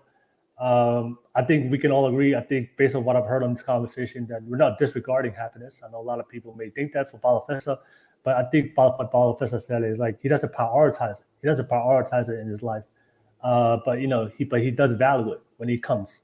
He enjoys it. Just like at the end of the day, we're all human beings at the end of the day. But my question to you fellas is, why is this topic important for men. So we don't have this conversation for children. We don't have this conversation for women. Why is this topic such important for men? Not to prioritize happiness in their life. And that goes back to the very beginning of the clip that we talked about, right? Tough times create strong men create good times create weak men, and weak men create hard and tough times. So there's a debate. There's a debate that's going on that this generation of men are weak, and this generation of men are struggling. The generation of men are experiencing a lot of mental health issues, depression. So that's the question, and me and Balavista talked about this, the reason why we don't prioritize happiness, because at the end of the day, the journey of a man is lonely, but at the end of the day, as men, we have to build value, and we have to be leaders and providers and protectors, and with the fathers. That's one of the responsibilities that comes with being a man. And being a strong man, being a father, being a leader, being the provider, protector for the people in your life, that requires you to be strong to some degree, to some level. And to become that type of person, that type of man in your family, for your kids, your father, it's going to be a tough journey. And you have to endure that journey. And that's Siaosi brought it up, the process. You have to go through that process, and through that process, you learn the lessons, the character build, the things that build you up to become the type of man. But there's a lot of men out here that's not going through that process. There's a lot of men out here just playing video games, overweight, not pursuing anything hard in their life, and they're finding out that they're struggling in their life. So, but yeah, I just wanted to open up the conversation. This is a podcast, Masculine Mind. We're focusing for young men out there. There's a young generation of men that's struggling. There's a debate there's a debate out there. Whether you agree or disagree that this generation is kind of soft, that this generation is kind of weak. But obviously we're having a discussion for men and men only, and why. And I'm gonna bring up this topic to you guys. Why, for the young men that's watching this right now, why is it important for them to listen to this discussion, to understand that if you're going to become the man you want to be, if you want to be a leader, if you want to be a father, if you want to be a good husband, you have to understand that you're probably going to have to do some difficult things. That's not going to be happy. You probably have to not prioritize happiness and seek a purpose, a higher meaning. Joe talked about, my work is my life and my life is my work.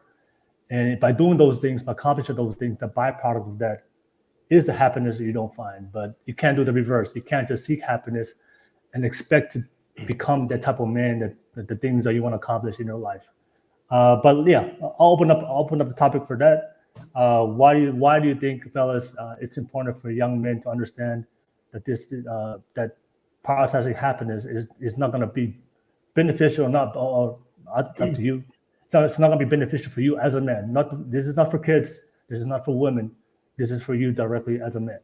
I'll start with you. I'll start with you, clear up, what generation are we talking about? Are we talking about Generation millennials, X? millennials, X, Generation Z. millennials, I think it's my generation. Millennials. What the conversation? I mean, what I see from the debate from social media, it's usually targeted on the millennials, and especially the Gen X and Gen Z.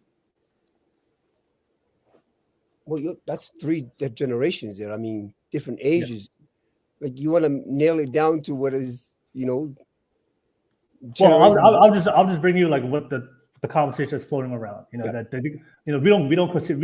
don't talk about this about our fathers and great grandfathers. Like, we see those are tough, strong men, but when we only hear that conversation. Oh, this generation is weak. Is whenever the older generation talk about the younger generation. Yeah. But I'll start with you guys. Let me start with you, Mao. Mao, what do you think? In your opinion, like, why do you think we don't have this conversation for women, we don't have this conversation for kids, but we're having this conversation for young men? Why is it important for them to understand and not to prioritize happiness in their life and probably seek a deeper purpose and meaning, like Balavista said? But I want to hear your thoughts to it. What do you think? Why it's important for young men to not prioritize happiness and maybe seek something higher than themselves? To not prioritize happiness? Yeah. Is that the question? Yeah. Ah, man, this one I might have a little bit of difficulty trying to answer it. But I think there are lots of things to kind of focus on, right? I think having a strong foundation is crucial. Um, and I feel like in today's world, it can crumble quite a bit, right? Which can kind of, I guess, swing the pendulum of happiness, however one defines it, right? But I think understanding how to reinforce as time changes. I mean, I feel like I'm an old soul in a sense where I really collaborate a lot with those in my father's generation. By having an understanding of how to reinforce that foundation to withstand the constant change in today's world. We're growing up. Social media was not a thing. Now social media is a thing. And so the definition of happiness skews from left to right. And so having an understanding of, for those who, when we go to the doctor's office, there's this pain scale from 1 to 10. And there's this rating system that the doctors will ask, where's that pain level at? Is it between 1 and 10? And sometimes we may fudge it a little bit because we think our pain tolerance is higher than it is. And so we tend to skew it. And I believe it's kind of the same thing, whether it's happiness, whether it's fulfillment, or whether it's pleasure and enjoyment is how we scale it. Right? And I feel like wherever we want that scale to land, that reinforcement and that foundation is crucial. Because the oppositions as we get higher, whether it's in our career, whether it's our personal life, if it's not reinforced, especially as times change, I think that's where we either we deprioritize whatever that variable is, whether it's happiness, enjoyment, or pleasure. Right? I think it gets devalued based on the foundation if it crumbles, if it's not reinforced. And I think she also brought up a good point. Like, which generation are we talking about? Are we talking about the millennials, the Gen X, the baby boomers, right? So there's this skew of timeline of men from, my grandfather all the way to, now younger than Joe. I'm assuming Joe's the youngest one on here, And so how do we define that scope of what it is that we want? The definition of happiness for my father is different from his father and different from mine, and it's going to be different for my kids. So however it is that we define it, for me, I think it's specific on the foundation. My foundation that I built when I was a kid is different than what it is today, right? There are certain things within the community that were ingrained into me that should bring me happiness that now I find as troublesome, right? And so now I have to reinforce that foundation with other things that, to me, whether it's fulfillment or happiness, I have to now reinforce that. I'm not sure if that answered the question, but I'm hoping that that's a starting point. Yeah, no worries. Thank you for sharing that, Mo. Just to I guess clarify for everybody before I pass it to you guys. There's this conversation that they say that not only the debate, but there's a lot of women out there that say they say that the generation of today's men, usually millennial, Gen X, Gen Z, were they're weaker men today. And that's why we had that quote in the beginning. And of course, in my what I see in my generation, when I grew up, all I saw my older generation, my father, my grandparents, all I saw with them was work. Like, that's what they did. And that's been ingrained in me since the beginning. I was working ever since when I was young. That that was the purpose of a life of a man, is to go wake up every single day, go work, provide and protect your family. And that's what I saw. But moving here to America, and we all live in America, and what I see with my younger nephews and my younger cousins, they don't want to work. All they want to do is play video games. All they want to do is smoke weed.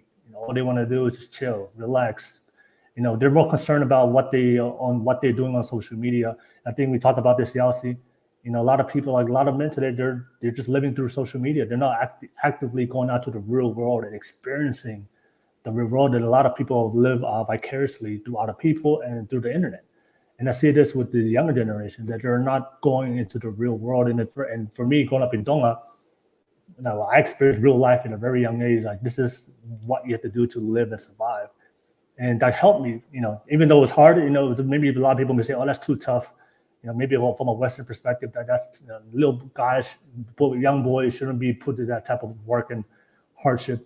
But for me, it challenged me as a man that I had to work and grind for what I want for my life. It gave me discipline and hard work and ethic.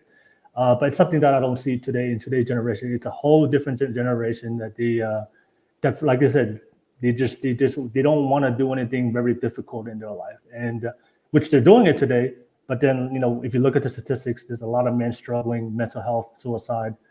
They're not able to support their families or their children or their kids. And, when they do decide to have families, and they're trying to find some, meaning. And that's why there's a lot of people on the internet, especially Jordan Peterson, became very influential because he was speaking to a lot of young men. And that's a discussion that we want to talk about, is why, it's like why is it important for us to have this discussion to young men, especially, let's make it specific to this generation of men, when a lot of people, especially from a lot of women, they consider this generation of weak men. Go ahead, Siaosi, you can go ahead. I see you want to go right into it. I truly think that every generation is going to have their judgment and pour on the next generation. Yeah. And I think that's a very natural way of being as a human being, that we get to see ourselves as powerful than the next generation. And I think that's where we go wrong as human beings, that we're sitting constantly, instead of trusting the next generation to do their part, we're sitting here judging them for what they have not yet done. That's where we go wrong. That's when we go into all of our stories about what they haven't done, and not really actually sit here and have a conversation of what they need or what is missing for them. And there's nothing missing. This generation is completely different. Generation Z has everything that they need on the palm of their hand. And they're living in the world of information, and they have the power right there. It's not like we have to go to the library again and get the little cards and look at information and go to the book, to the shelves and find the information. This is the most powerful generation there is. You take a look at what Joe is doing. Are you kidding me? This is that generation. And we just don't trust this generation. And it's not because they haven't done anything. It's because you're living in your own bullshit. Like, what the hell did we do in my generation to make it better? Have we made it better? Not really. Not really. Right? You're talking about kids that are playing game. When game was around, every generation was right there. We're doing exactly what they're doing. There's no difference. I mean, you go back in, pictures from the 70s and 80s of people reading magazines, and there's no difference. We just now have a thing in our hand. I just have it that we're just so screwed up in the way that we think as human beings, that we're so better than the next generation. The next generation has got so much more than we do. They're so much more powerful than we are. We just have to allow time. Time can only tell when they're going to show up for themselves, like we showed up for ourselves. And trust. And I think that's the biggest thing, is trust in what we have done and how we have taught our children that they got this. And I think the conversation should be, have we done enough for ourselves that our children are watching, and whether they take it on or not, it's absolutely up to them. In the next generation, we're talking about Generation Z. They're fulfilled on whatever it is that they need to fulfill on, and they'll take on because it's their life.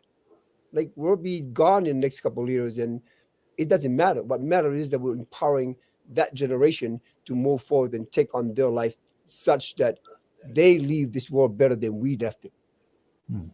I think that's a conversation. All right, no worries. Thank you, Siaosi. Appreciate it. Thank you for sharing. I see Rose in the live chat said, younger generation is so lazy. Will. All right, no worries. Rose, and thank you. And Pasi said, Gen Z has loads of mental health and self-improvement content if they need it.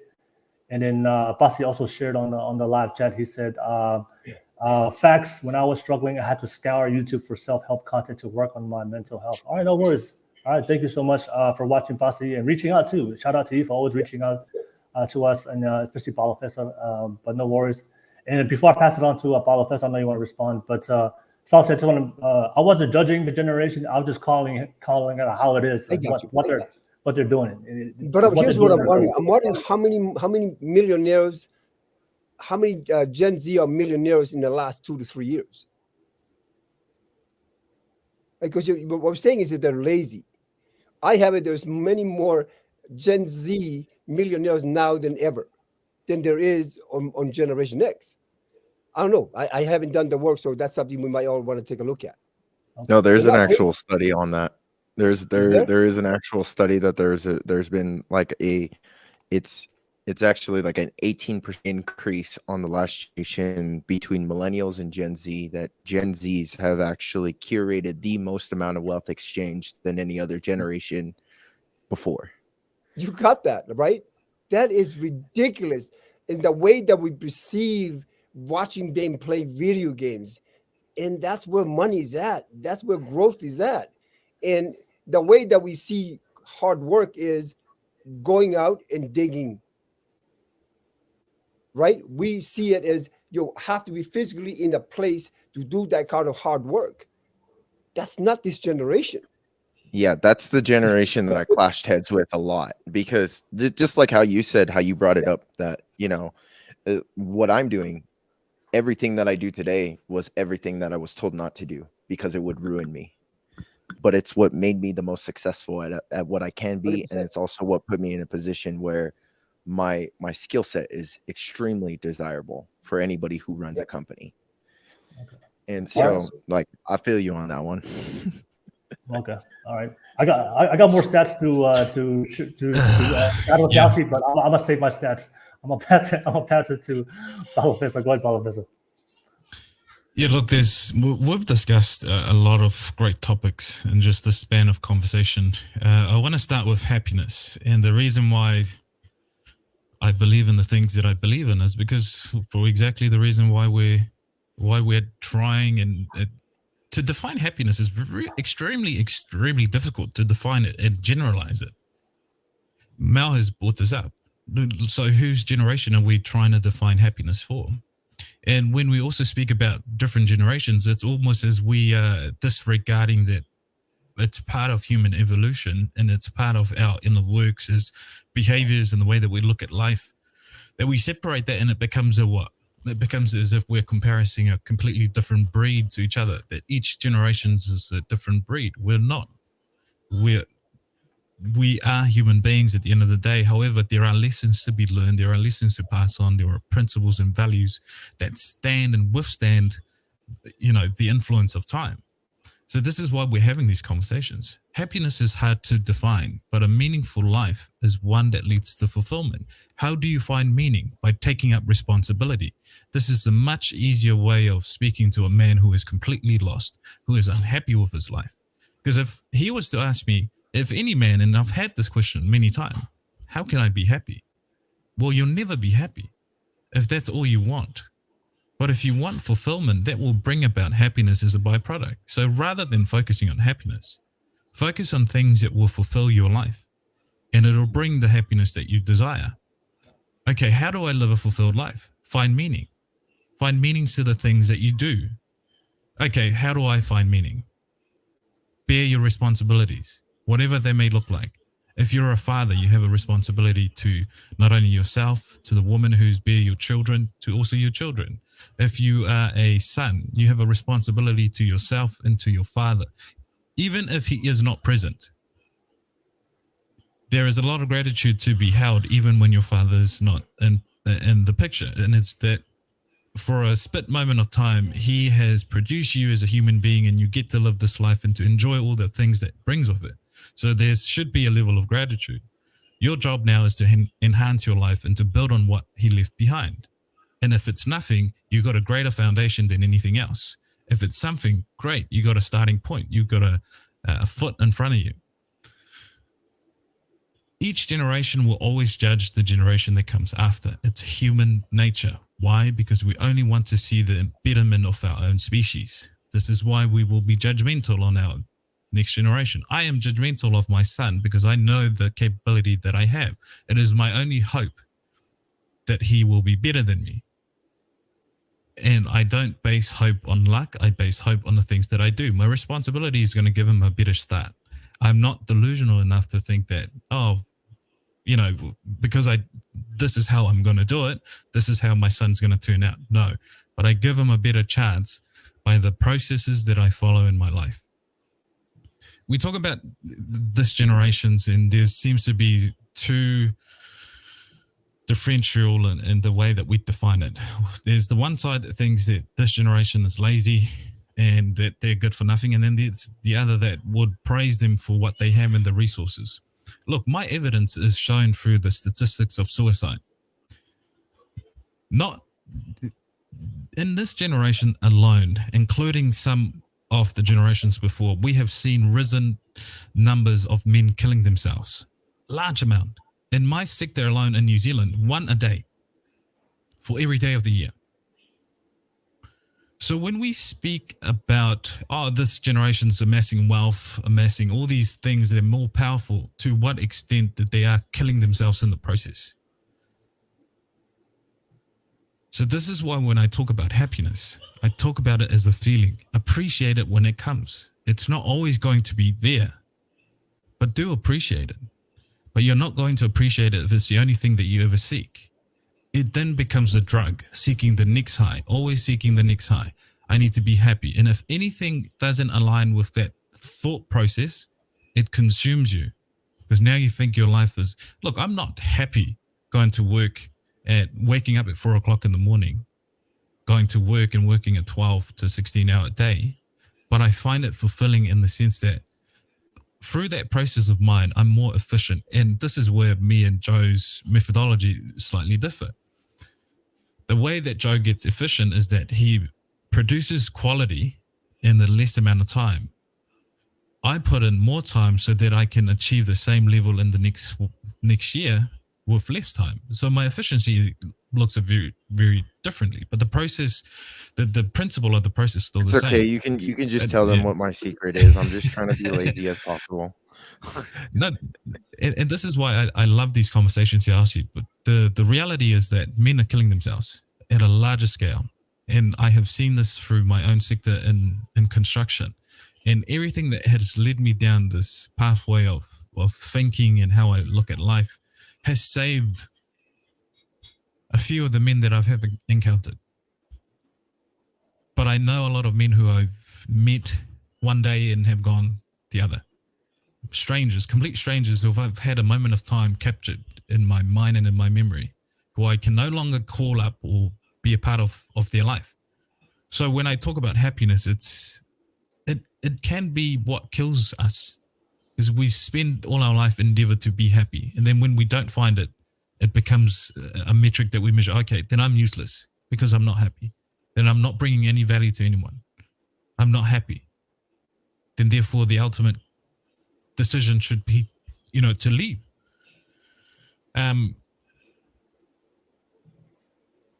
My line of thought has always been, look, if you want to find happiness, I'm not the man for you. I cannot help you in that realm.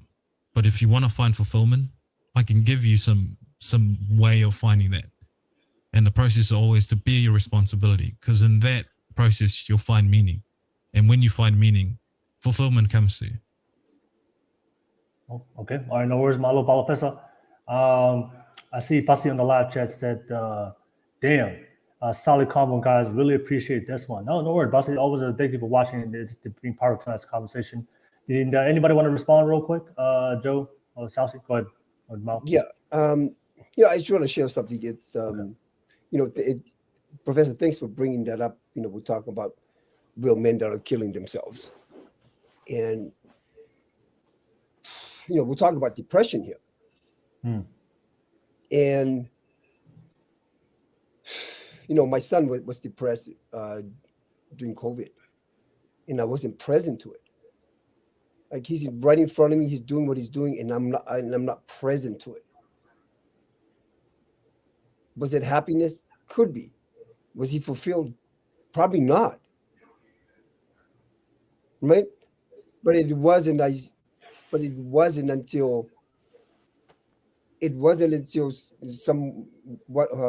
somebody came and told him that, are you depressed? That he realized that he was depressed. And it's humongous to me. So for me, like, having this conversation, it really hits home. So what do we get to do about happiness? It is somewhat, it is about happiness. But like you said earlier, it is a byproduct of the work. The working on self, taking a look at self and go to work with all the things that you're dealing with that has yet be happiness. So we really got to take a look. I mean, if I'm not paying attention and I'm someone that's aware of my surrounding, if I'm not really paying attention to the smallest thing, what am I missing? What am I doing that I'm missing that one particular thing? Because we're talking about every single one of us. There is somebody that's depressed in our family or in our circle, whether we know it or not. Is the conversation to have more conversation about really how are you doing? What's going on in your head? What are you dealing with? Because we see that as weakness. This conversation, we see it as weakness because nobody wants to have a conversation about their depression. And if that's the case, you would have more conversation and ask men how they feel.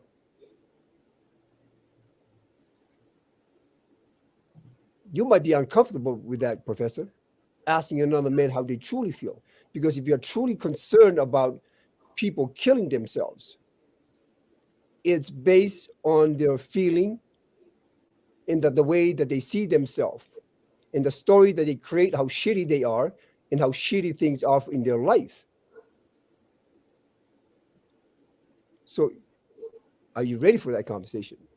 And I challenge you guys, because I'm moved by that, because I'm taking a look at my son and what he was going through. So my challenge for you guys to really go have a deep conversation with every single person that you see, and you get to ask them what's really going on in your head, because because feeling happy is something that people are going through, whether it's there or not. And if we're trying to eliminate happiness in this conversation, you better take another look, because it is an emotion and we thrive. We're human beings and we thrive on our emotion.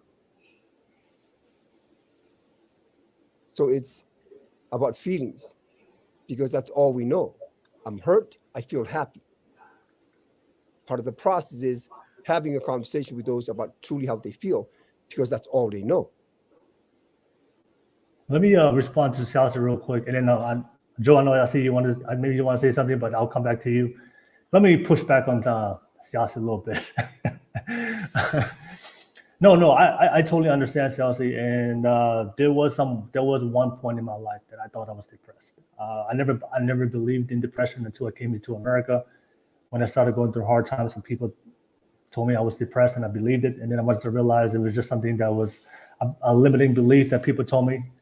That's when I decided I don't believe in depression. I think it's just it depends on who you are. I'm not invalidating anybody's experience of what they've gone through in depression.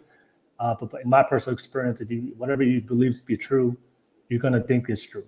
But Siaosi, do you think? I know you said something. You said that the question that we need to ask men who are struggling with depression is how do they feel? I want to ask you, Siaosi, do you think that's the right question we need to be asking men? How do they feel? Or is the question we need to ask men is what are you going to do about it? Because in my experience, when I felt depressed, the reason why I was depressed is because I was in my feelings. I was focusing on all my negative thoughts and I lived in my thoughts. The only way for me was when I got out of my depression, it was I decided to do something and get out of my room and actively figure out a solution and be proactive. You brought up a point at the beginning of the podcast. If somebody's struggling, go to the gym. Fuck your feelings. Yeah. Go to the gym. All right, go to the gym and work your ass and get a sweat.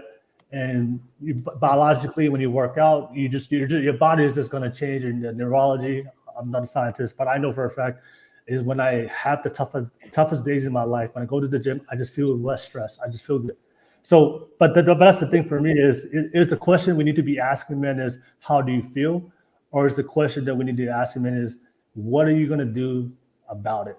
I just want to push back on that a little bit. Yeah. First of all, you got to get what's on the other side. Simply you making a judgment of what they should actually do instead of truly hearing and understanding what they're going through is foremost. Yeah.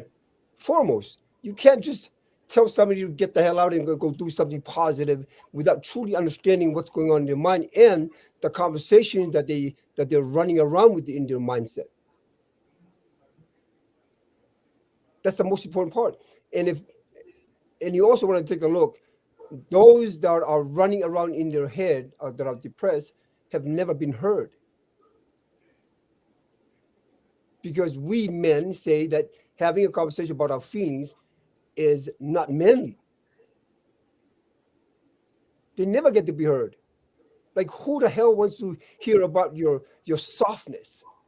And this is what we project into men. This is what my generation has done. We project that into the next generation. And that's very toxic. Yeah, well, you push through yours. I got that. You push through it. And you're one of those that actually understood that to actually taking action. Those that are depressed sometimes can never get out of their own conversations. And I have it that conversations and allowing ourselves to be in somebody's head that we can truly understand what they're going through. It's as simple as understanding what's going on through their mind that allows them to see something different and not just tell them, what do we get to do next? That'd be the second question. What are you going through? And what can we do from here on to move forward? 2 parts. Okay. No worries. Hey, Will, can I add to that? Yeah, go ahead. Yeah, I want to add to that after Mel. Go ahead, Mal. No, we'll so just silence you, Professor. I want to thank you, Will, for asking the question, and Siaosi for answering. And I kind of want to also, I guess, add to Siaosi's comment, kind of amplify that, right? Like, the question, right, is you were saying, what are you going to do? Yeah. Right? I think, yeah. I feel like not for myself, right? And I've heard this a lot from other folks. When someone passes away, especially from suicide, and I've known a handful of close folks who have done so, and I know I'm guilty of this. I feel like there is a reactive kind of process where either myself or I hear someone else saying, "Oh, I could have done this or I could have done that," right? And now it's reactive and it's past tense and it no longer can be done. So in a sense, I want to amplify what Siaosi was saying, right? Like in order for me to ask someone, "Hey, what are you going to do?" One, I got to know the situation, and that person has to be willing to accept that help, right? No one can be helped unless that person is willing to accept that help. And I think that part's crucial, right? But having this conversation, I think, is a great first step. I know, at least in the community here where I'm from, this conversation doesn't happen. This is along the lines of taboo. Like this is questioning. Having conversation like this is questioning, someone's masculinity, because it's along the soft side, right? You're softening up this tough machismo type facade that you have to put on. But in the end, when someone passes, that machismo kind of goes away, and now you're reactively thinking, what could I have done, right? And so kind of being proactive to those steps, I guess to your point also, Will, is being proactive, right? How do you generate that conversation with someone so that you can offer help? But I think it's really important to hear out anybody who is struggling to understand what help is needed first, and for that person to acknowledge that person needs help before any help can be offered. Okay, no worries. Thank you for sharing, Mal. Go ahead, Taniela, want to jump on real quick. Siaosi, so it's interesting that this conversation is, you've challenged me on this conversation with the question of, are you comfortable to have these conversations? And my answer to that would be, I'm chest deep in it. I'm almost drowning in it. And it's because of the line of work that I do. And it's not just construction. These are men with emotions and logical ways of thinking.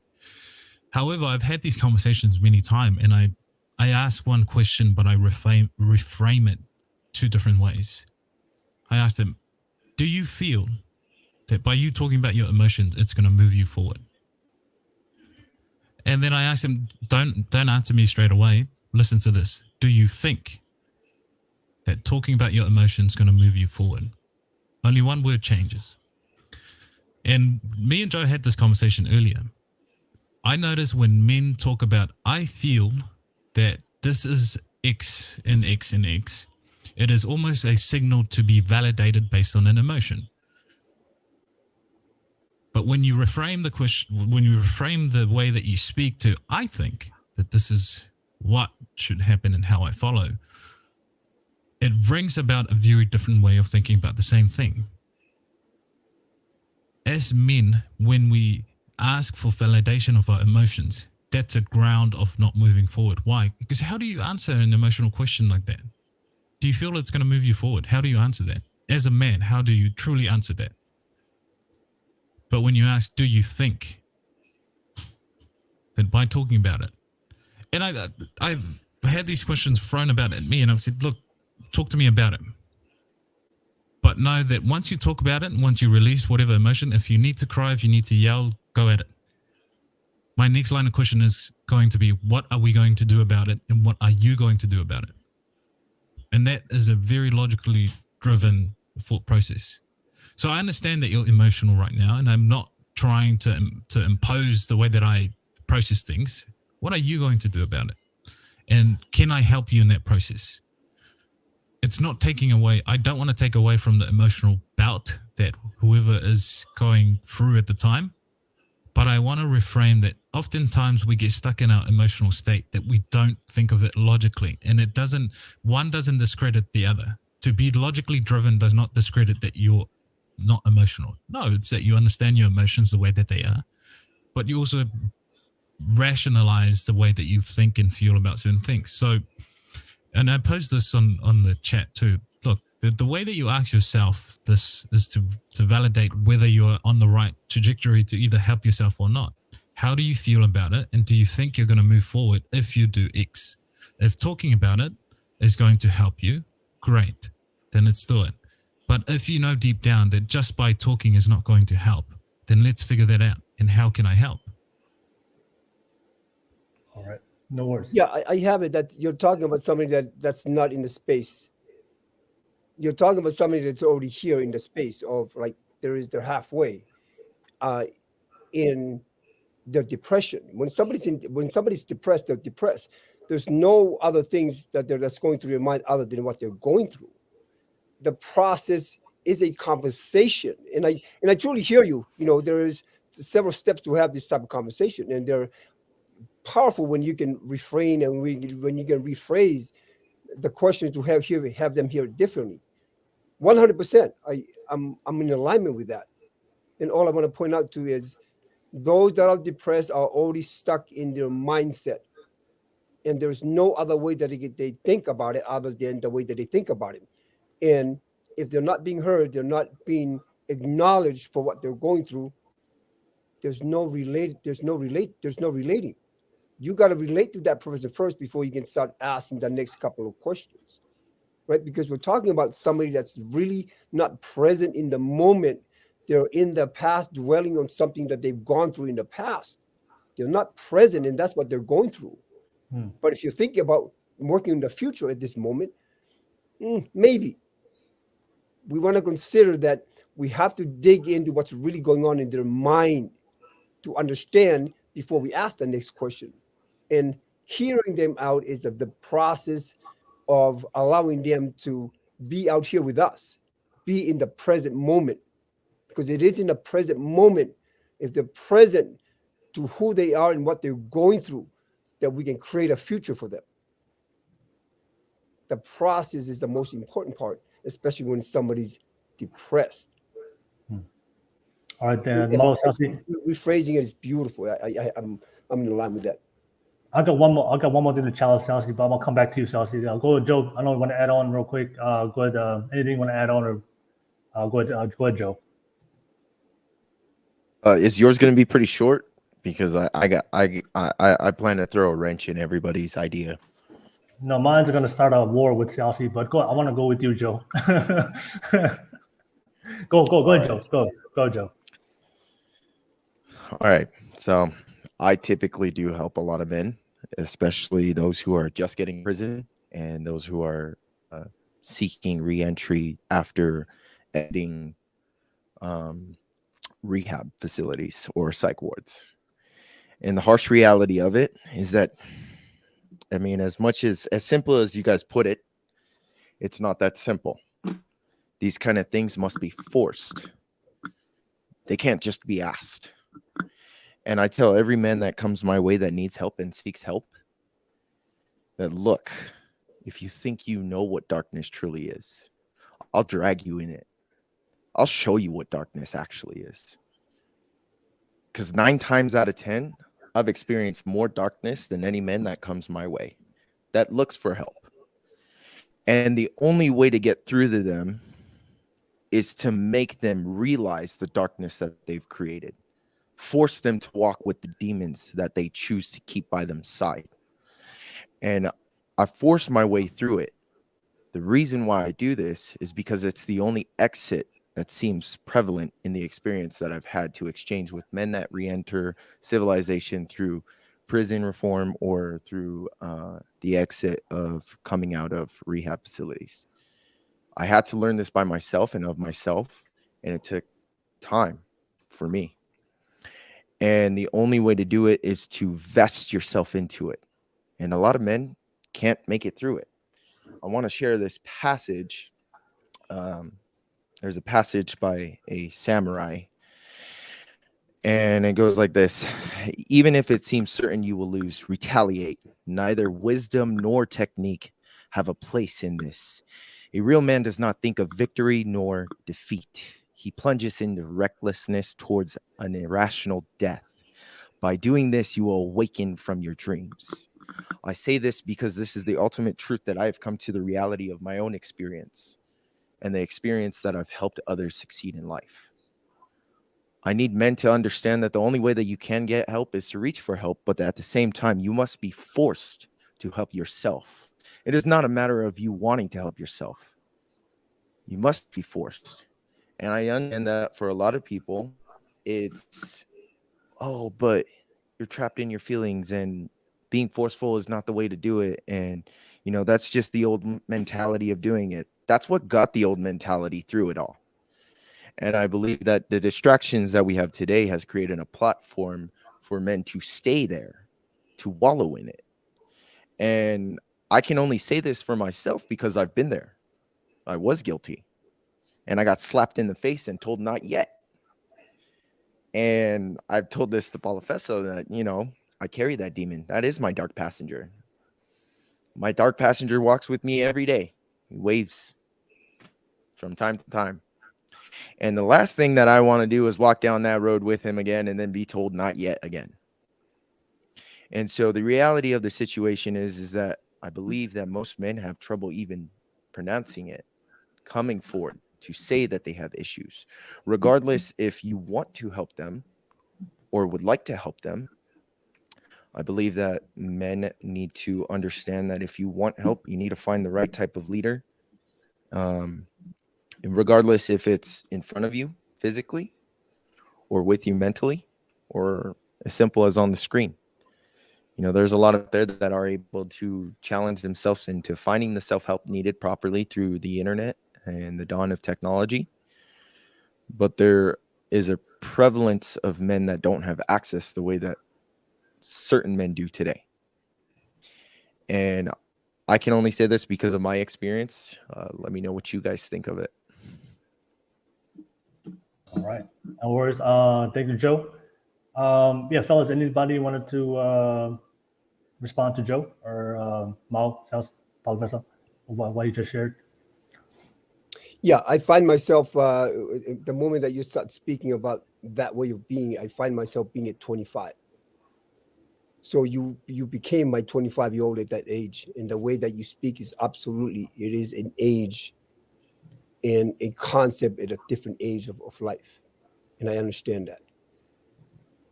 All right. No worries. Thank you so much. Yeah, let me read some comments real quick. And then I got one thing I want to challenge Siaosi real quick before we conclude the podcast. Let me be great, y'all. Let me be great. Let me chase my happiness for tonight's podcast.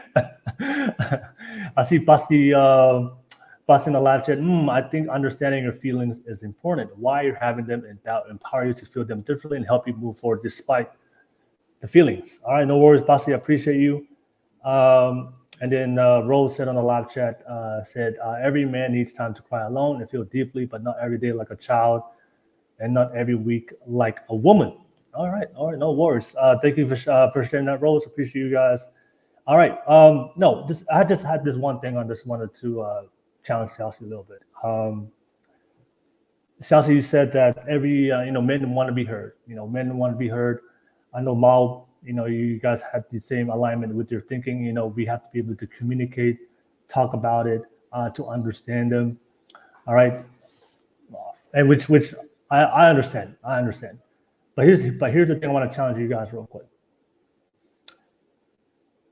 The great thing about you, Siaosi, and Balafessa, you guys have already talked about your sons. The thing is, I think that's more of like a perfect world situation. You have family members, you have a dad to be there. But in the reality, for a lot of men out there, they don't have anybody in their life. They don't have a father. They don't have a support system. They're fucked up so many times. Joe brought up he was a felon. They've been arrested. They've been going through incarceration. Society judges them. Nobody gives a fuck about them. So what do you tell those guys who are in one of the worst situations in their life? They don't have the support system, the family system, or the fatherhood in their life. Should we be telling those men, like Joe brought up, the darkness? Should we be telling those men, you know what? Let's talk about your feelings. Or should we be telling those men, like we talked about before, what are you gonna do? What are you gonna do with your life? Because, like I said, if some people have that support system, I understand that. But there's a lot of men out there right now. They're probably maybe watching this, and there's a lot of men out there right now in the lowest part of their life. Is the message? Would you give them the same? Would you give those men the same message? Hey, let's talk about your feelings. I'm gonna rephrase your question. Message? Would you give them? I'm gonna rephrase your question like Professor would do. Is it about feelings or about what they're actually going through? What has them end up the way that they end up? Because the way that I'm the way I'm listening about feelings, it's some magical dust that gets all over the place. Yeah. So what I'm asking you to do, Will, is rephrase your question. Instead of saying, can we talk about your feelings? Can you rephrase it some other way that's more powerful, that we can dig in deep? Because it's very it's like right here somewhere. It's not deep. Okay, let's remove the word feelings. Like, let's talk about it. I mean, I'm saying, is that still could be the message you're going to give the same to those men who are in the one of the worst parts of their life? Are you still going to give them the message? Let's talk about it. If they're watching this, 100%. And that there's a vicious cycle that men go through and they don't understand, and you may not understand. And the vicious cycle is like running into a wall and you keep doing the same thing over and over again, and you can't figure it out because you have a blind spot of life that you're not present to. The moment that you can discover that and have somebody discover that they're running around in circle in their mind, and that's why they can't get out of themselves. And when people are present that there is a blind spot that they're going through, there is an opportunity there at that moment that they're going to see the impact. That's why a conversation is powerful. Or you can keep having that man do the same thing over and over and over again and never see an opportunity to actually pass that mentality. That's why it's powerful. Okay. Hello? Isn't that why they send him to rehabs and things like that? This is the reason why I brought up the subject of pulling them into the darkness even more. It is not until you see absolute darkness then you can visualize the light that is at the end of the tunnel. This is the reason why I go the way that I go about, because I understand these men, because I was one of them. Fortunately, I had nobody to turn to, so I wallowed in that darkness for a while. I've walked that path that most men can't see through. And that's the reason why when men come to me, I tell them, I don't care what you did. I don't care what you're going through. I'm going to drag your ass through this darkness so that way you can see the light. And it can't be something that's done catered to your feelings. It can't be something that's done catered towards the atrophy of manifestation of what you want to be. It has to be something that's realistic. It has to be something that you can see and obtain for yourself. And if you can't manifest your own demons and realize what they actually are, you'll never see the light. And that's the reason why I tell every single man that comes my way, I will drag your ass through this darkness because you don't understand darkness the way that I do. You'll see the light. And that's the reason why I said the passage that I said is because that passage will truly awaken men. Yeah. I've got a question for you, Joe. So what do you say to the men who actually gone through worse than you? Let me know when you find him, because I want to ask him questions. Yeah, but but this is the thing that we have to also look towards, is that I understand where you're coming from. I'm very aware that there are men out there that have been through much more than I have, and that's what I seek. I mean, it's a little bit of a avenue for me.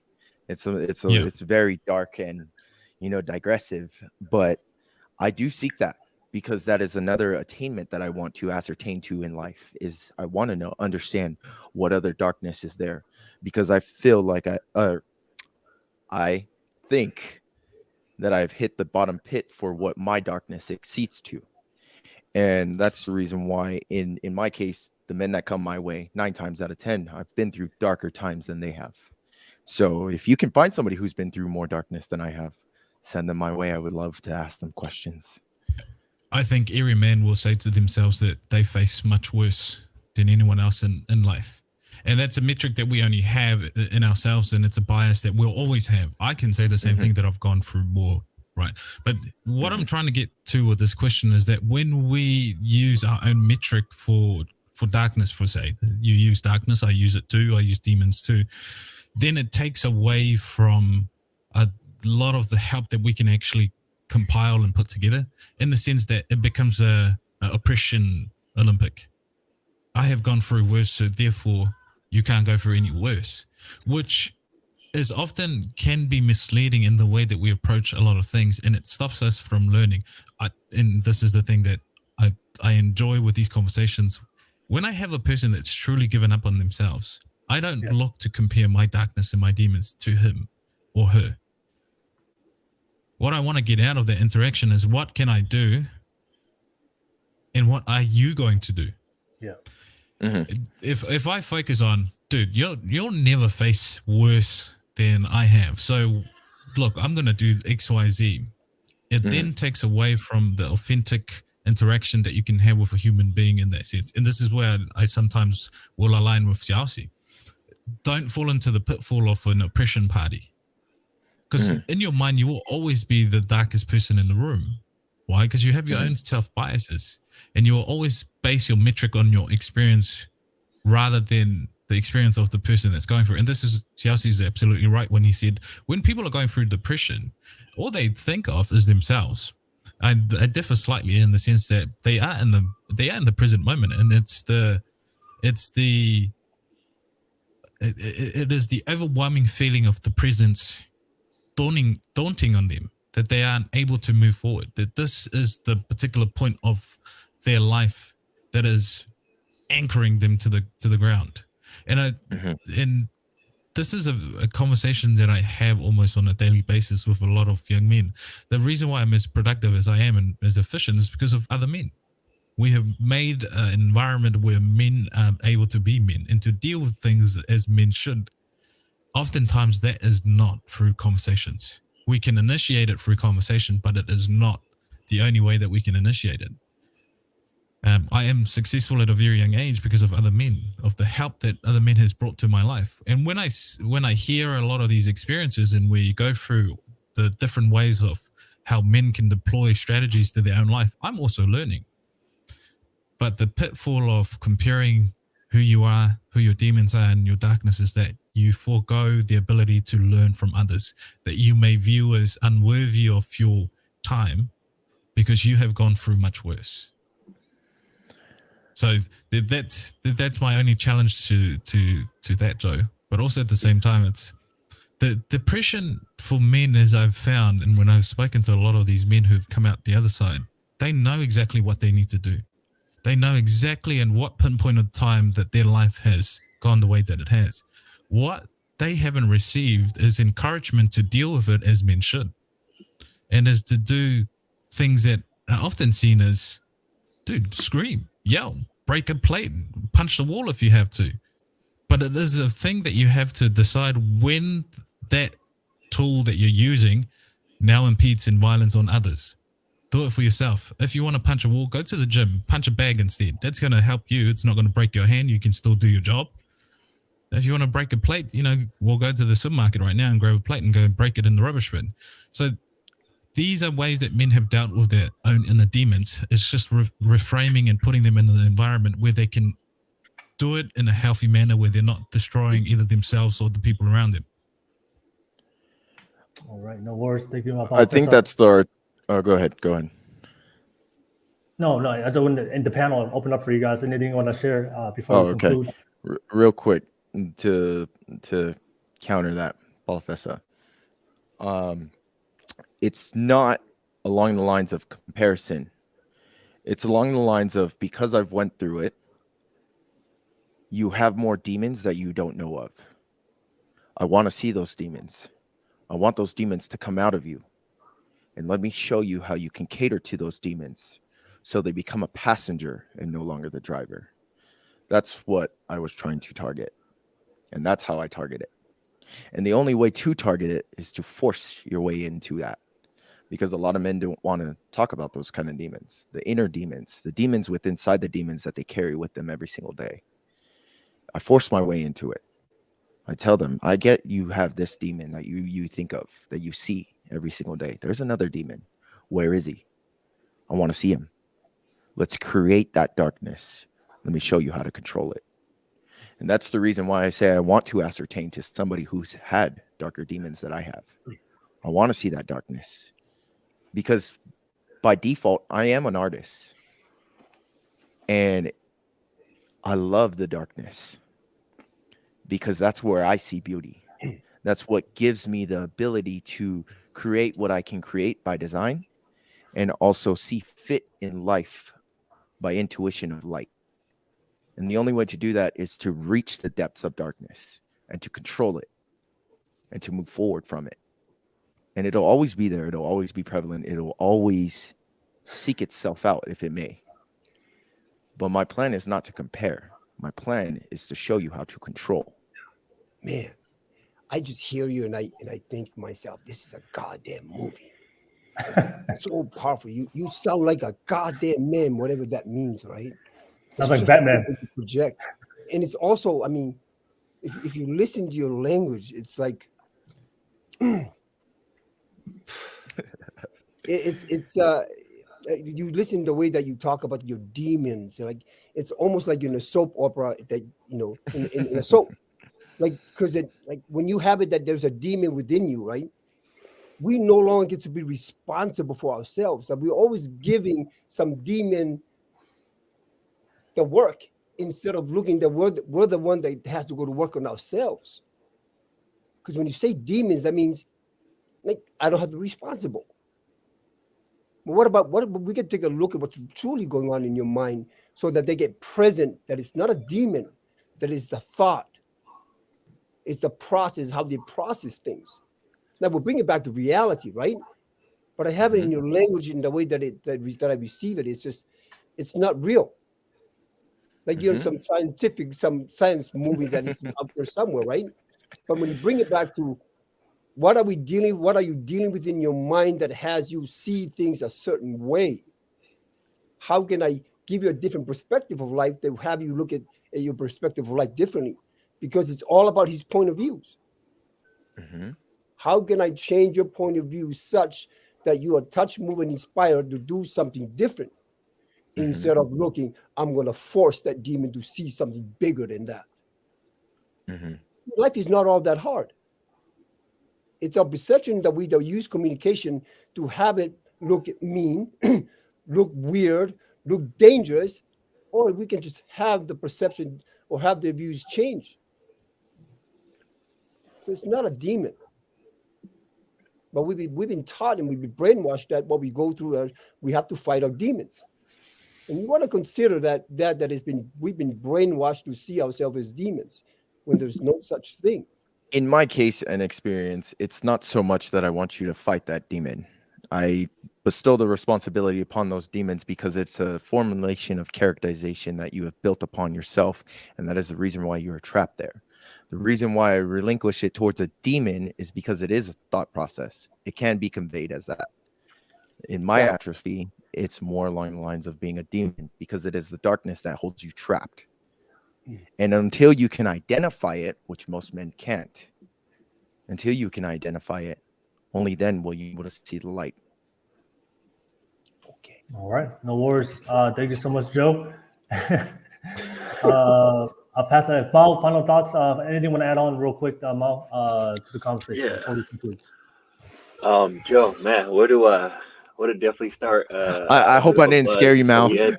No, not at all. I'm excited to kind of share a little bit. You know, I'm sure, like many, I was at a point in time in my life. At one time, I would say I was suicidal, right? And so for me, that was dark enough. And so I guess there are some things that you were saying that I guess I kind of want to challenge back in a sense, right? Where similar to what Paulo Fessa was saying, you know, with being able to learn things about me that allow me to progress. I guess I struggled a little bit with the comment where it was almost forcing someone out of that stage or out of that state of mind. Um, to me, agency or the ability to choose is something that we all have, right? And so for that to be taken away, for me, it's almost allowing someone to not learn and to not be themselves anymore. And for me, it's very crucial to have that ability to choose so that I am not dependent on you. So if those demons per se, when they show up, I don't pick up the phone and say, "Hey Joe, I need you to walk me through this." I now have the ability to walk out of that state of mind into a more stable state of mind where I can succeed on my own, right? And for me to be able to help others within, you know, those same state of minds or similar, for them to be able to help themselves, I think is crucial versus removing that agency and dragging someone down into a darker place where they don't need to be and creating demons that don't need to be created. I think can cause more damage than harm. But again, that approach can also be helpful for others in a different case. But I believe removing that agency, you then remove the ability for someone to learn and grow so that they can be independent. I can counter that. So this is my add-on to. Go ahead. Let me add on to Mal, Joe. So this is exactly the intent that I had with my earlier comment, is that you understand the inner works of the demons, if that's how people understand it. You understand that, and you understand the layers. But oftentimes, most men don't understand your demons the way that you do. So if you're forcing someone to go deeper into a level they haven't been able to move past the first one, that is where that can be damaging, right? And this is the biases that we have to be careful of as men who have endured pain and suffering ourselves, is that, yes, we understand the value of going deeper and going deeper into those levels. But the reason why these men are stuck in that period of time is that they haven't passed the first stage. So if we're forcing them to jump from stage 1 to stage 3 because there's a better, darker demon that's going to yield better results, that's not often how the human psyche works. You've got to work layer by layer. So when we say, look, I'm going to force you to see a darker demon in you, that's great. And there will be exceptional men who will go to that length and they will fall to that length. However, it's not the same as I've found through my own experience, is that if I'm forcing you to go to a level that I understand as a man, then I'm only creating more harm because you haven't even surpassed the first level of your own inner works, your own emotional chaos. That needs to be dealt with, and it needs to be dealt with tools that you yourself have created. But if you're giving them tools, then it's exactly the pathway that Mao is saying, is that they will go down the pathway and you will walk that journey. But when you are far away, then who do they lean on, right? And this is the other thing too, is that we should also measure in reality these things that we do. And I'm pretty sure you already have yourself, in the sense that Siaosi asked me a question, I think, last week. Do these people still call you, or do these people still have conversations with you? I still have men that I met 10 years ago that I still have great conversations with, right? And it's because we understand from what Mao is saying, look, agency is part of it, but also at the same time, you're using your own metric to judge how someone else is going to go through something. Give them the tools, walk them through the process of building their own. And if you want to force them deeper, let it come from them, right? Why? Because to force one to go through a pathway that you yourself have overcome is not the same as the same level of ability to deal with it, if you get what I mean. Of course, yeah.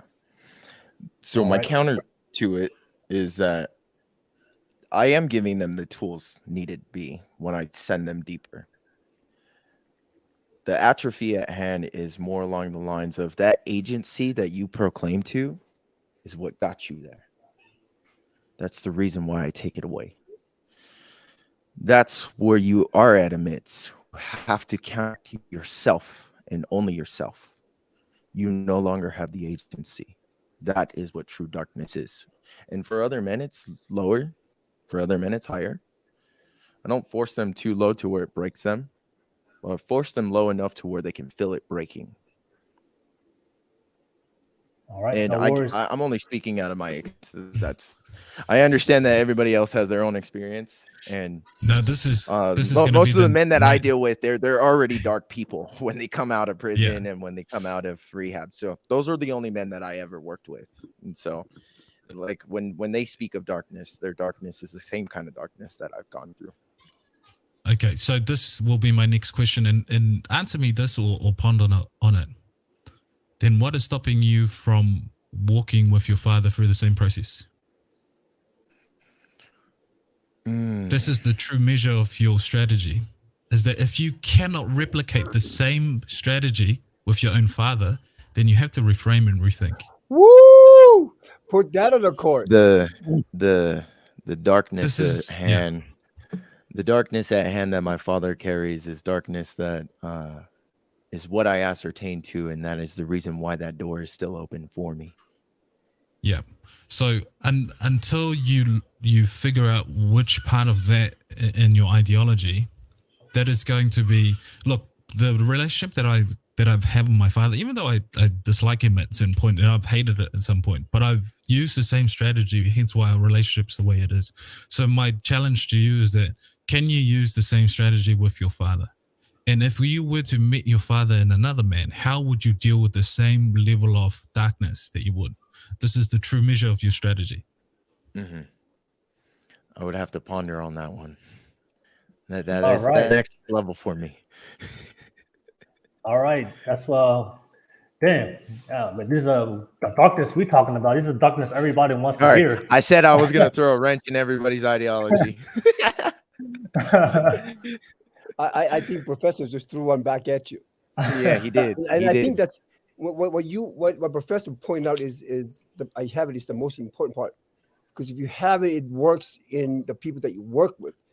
Mm-hmm. Imagine that if you took that to work on your own family, mm-hmm. that you get to take that on because it's something that you're dealing with, that you're unwilling to deal with. It's mm-hmm. like my question for you is, when are you going to have that conversation? Mm-hmm. Yeah, that's the reason why I said that door is still open. All right, no worries.